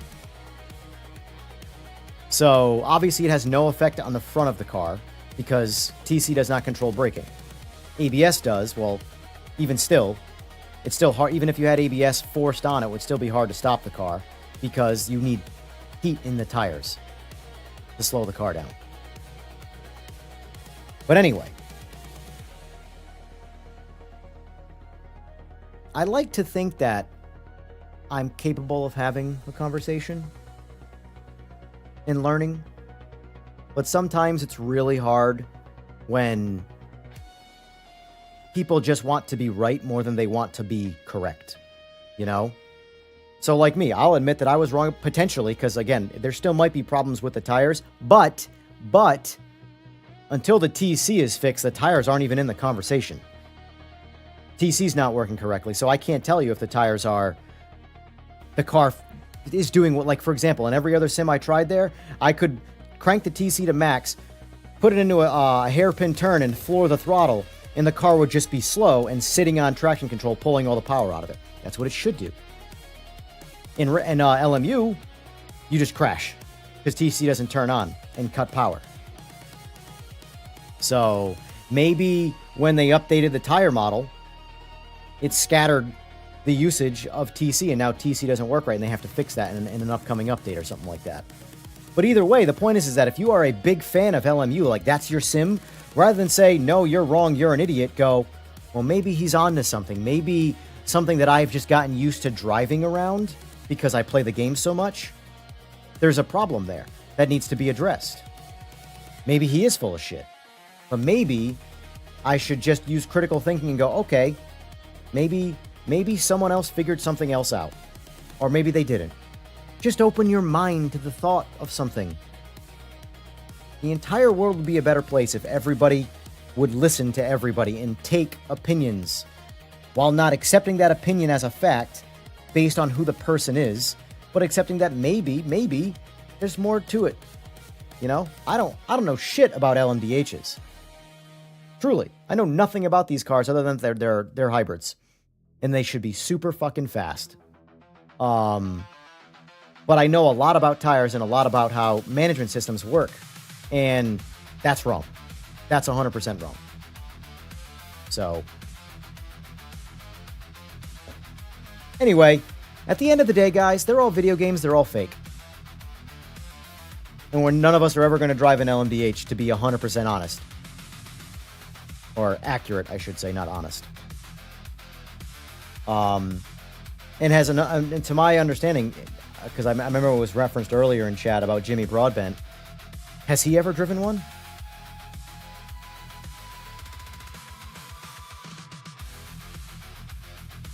Because if he hasn't, then, you know, maybe he has. I don't know. But the reality is, so you could make the other argument, too, that every other sim is wrong, and that's how the TCs are. They're not intrusive, even when they're maxed out. You know? I don't know. You also try PC3 and Forza Motorsport along with PC2 just for fun to see how the TC works. I'd have to reinstall Motorsport. I don't have either of the project cars. Can you even get them on Steam, or are they independent?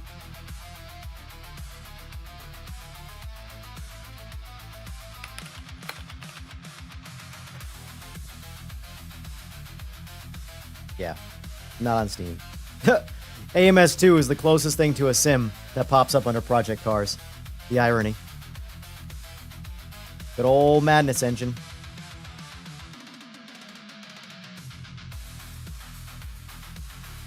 Oh, of course. You couldn't even see it.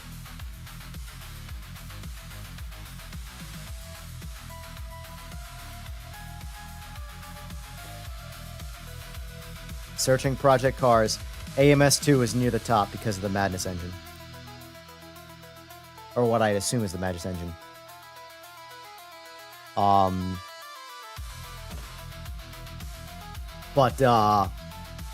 Yeah. So, like, my opinion, the next step right now is, like, I don't know. I mean, like, my thing is, like, I would happily message 397 and say, hey, you might have an issue here. Take a look into it. But, you know, like, right now I have that with, like, straightforward, where, like, they trust my opinion on something, where they'll listen to me and they'll go, okay, we'll try that internally, see if we can duplicate that. You know, sometimes they do, sometimes they don't. But I don't think I have that kind of reach with LMU to be like, hey, I think I found a problem, you should address this. They might just write me off. You know, because I'm sure everybody gets stuff like that from people all the time. You know, that this is wrong, and, you know. I didn't try slip angle at 0. I tried them all maxed out. And it still doesn't stop the tires from spinning. I tried power, slip, and the general TC sensitivity all maxed out. Power had the most effect.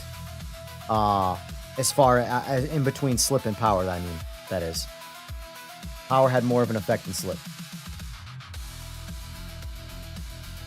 But overall, it doesn't work right.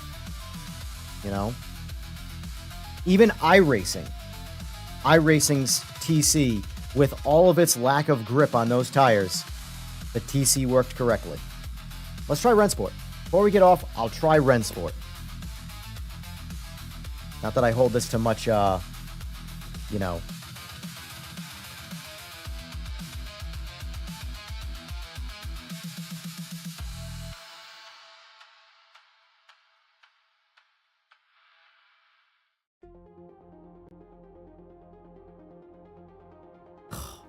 This shit's aggravating. Signing in every time.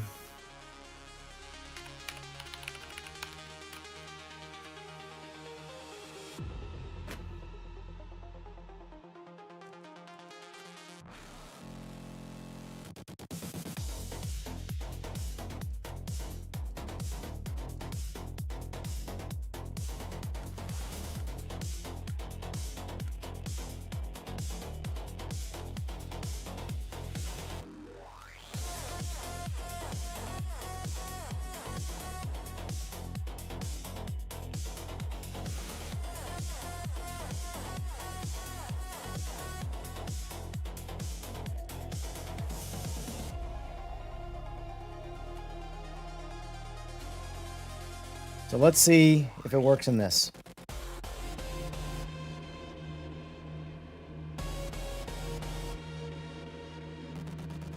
TC is at 0. Oh, sorry, we want to max it out first. We're on cold tires. Max it out.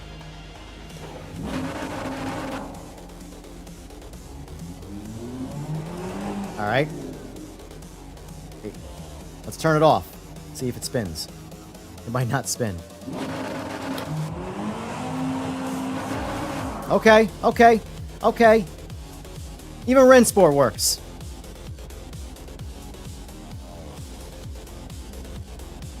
Let's try TC1. So just a tiny little minute amount of traction control.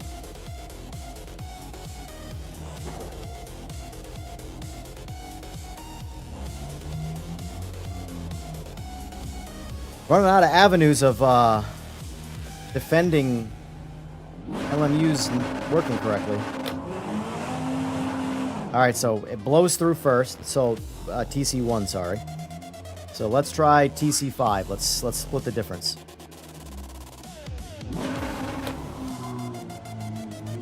Yep. Okay, I believe everything here so far. 1's not powerful enough to stop the spin. 5 is. These cars have so much grip though in this game, it's ridiculous. I will say this. They are fun in Rensport. They're a lot of fun in Rensport. They're way too easy, but in the same way that like the Gran Turismo Vision cars are fun, it's kind of like what these are. They're just ridiculous. Like I have no ABS. It just doesn't lock the tires up.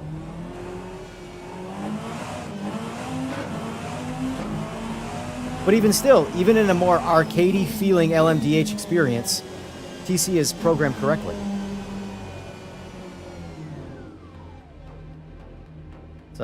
Turn it down. Let's try 2. Still spins, so it pushes through 2. Try 3. Yep, 3 doesn't. It's slowing it down, but it's not aggressive enough. Try 4.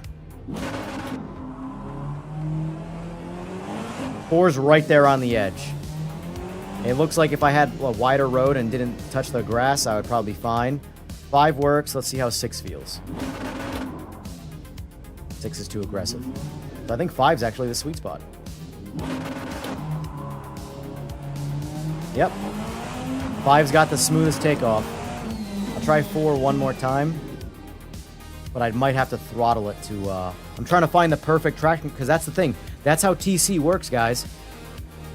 You find the perfect amount of it so that you don't need to modulate the throttle. You just lock the throttle down and let the ECU do all of the work for you.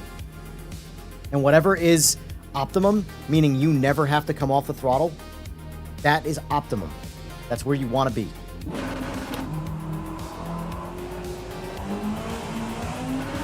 Four might be faster, but you got to pay attention. You got to steer the car a little bit. The horse is glue by now.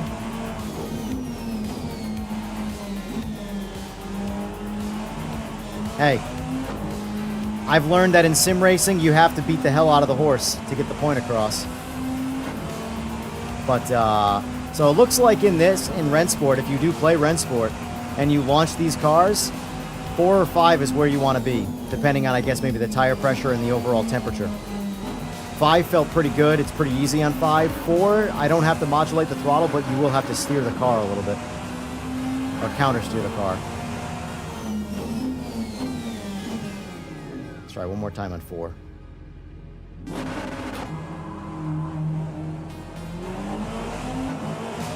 Yeah, with the tires being a little warmer, 4 I think is probably optimum. Interesting.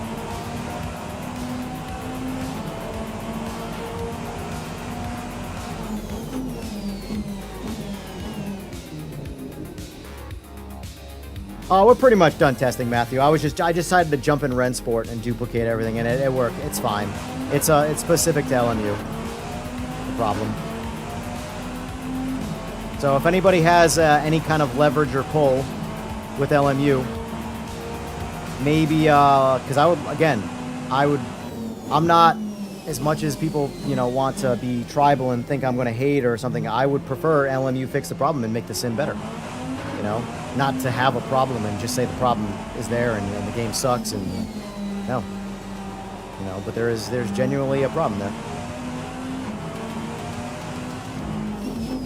LMU, I mean, Rensport is just, this is crazy. It really is Gran Turismo 7 Vision cars, but an LMDH. It's still fun though, that's the thing.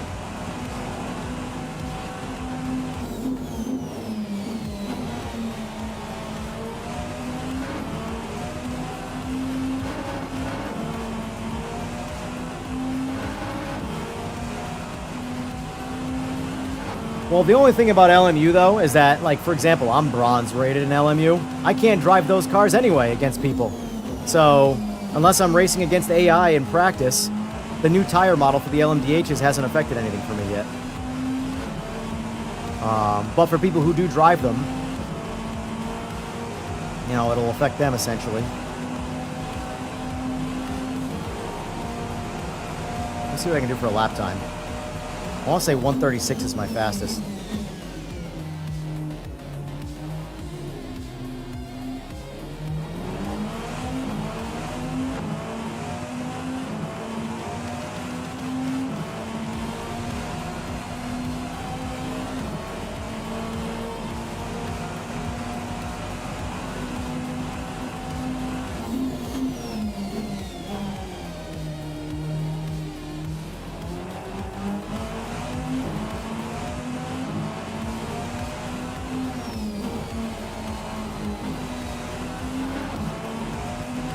Every turn I'm cutting a second off that last lap. I'm just pushing harder because you have so much grip.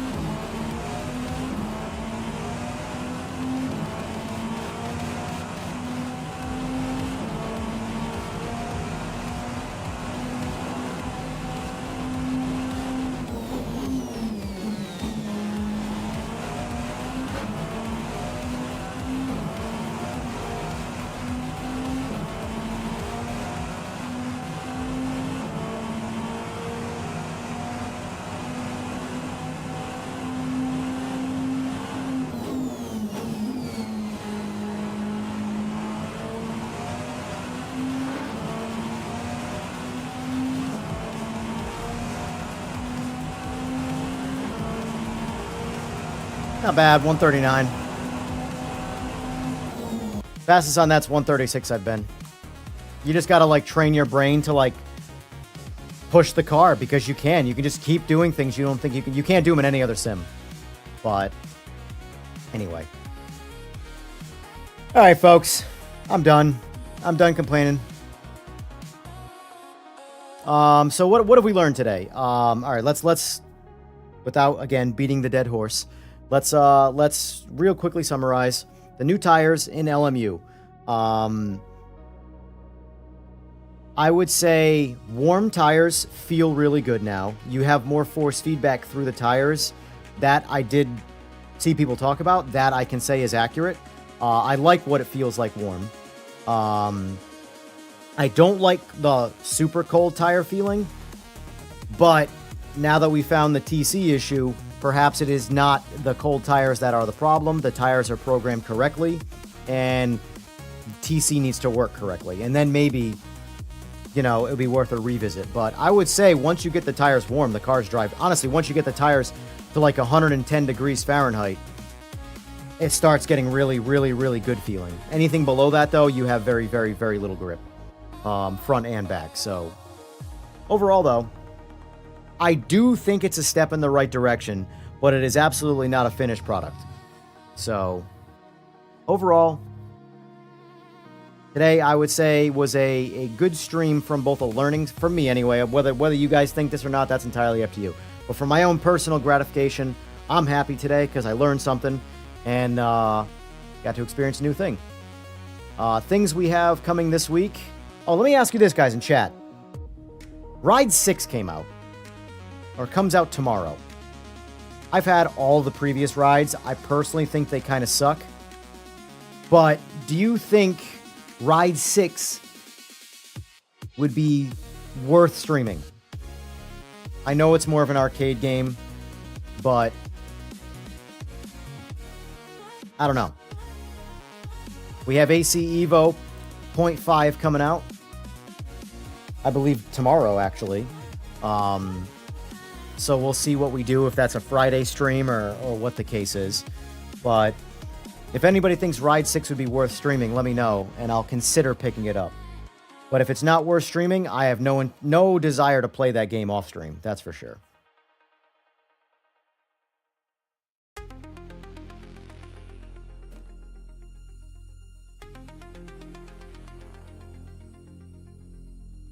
Final votes for the new tire model in LMU. 54% say yes. 46% say no to if they like it or not. So, well, that's the thing. I personally, from a ride standpoint, playing Ride, I don't know if I would truly enjoy playing it because I would be so sensitive to all the inaccuracies in it. But from a content standpoint, would it be something people want to see? Where I attempt to find fun in it, and I probably pick it apart for its inaccuracies.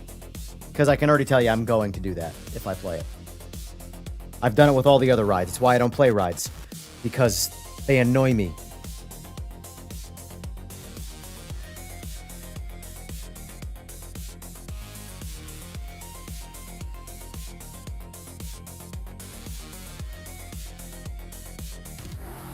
Anyway, so we're going to be back with AMS2 tonight. We're going to be jumping on a little earlier tonight because it's Wednesday and Wednesdays are game nights. So it'll be about 8:30, 9 o'clock tonight that I get on again. And I'm going to be playing some AMS2 open lobbies. I've been having a lot of fun with LMDH cars lately across all sims, which is why, again, I really was interested in the tire update for LMU. So I will be my own self focusing on the LMDHs in AMS2, but we're open to anything. Lot of content in AMS2. So if you guys want to see, in my opinion, if you are a console player and you are interested in what computer games have to offer you that you don't have access to, I think AMS2 is probably the #1 game you're missing out on. V-Racer hover bikes, the GOAT. I've never even heard of it. Never even heard of it. Is that VR?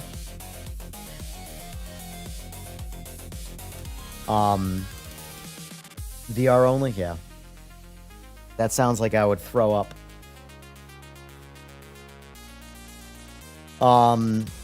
Anyway, so yeah, between 8:30 and 9 o'clock tonight, I will post another up-and-coming stream link to it. And then, that's what we're going to be doing. Let me see if anybody's online right now.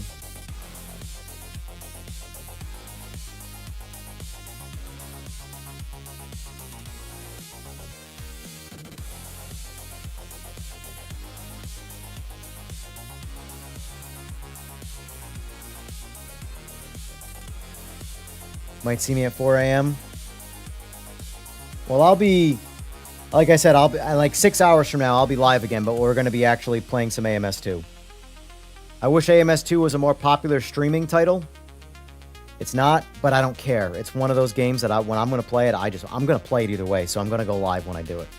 It's just too much fun. And I hope Project Motor Racing gets to that point because I see a lot of the AMS2 core elements there that are actually done better.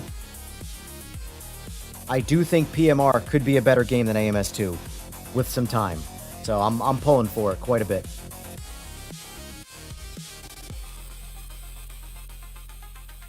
But anyway, folks, that's going to wrap it up for me. Thank you for the new subs. Thank you for the likes. Thanks for watching. Thanks for listening to me ramble. Hopefully, the more open-minded people did learn some things today. And overall, pretty solid time. So anyway, folks, I'll be back in about 6 hours for some AMS2. And until then, you guys have a good rest of your day. Take care.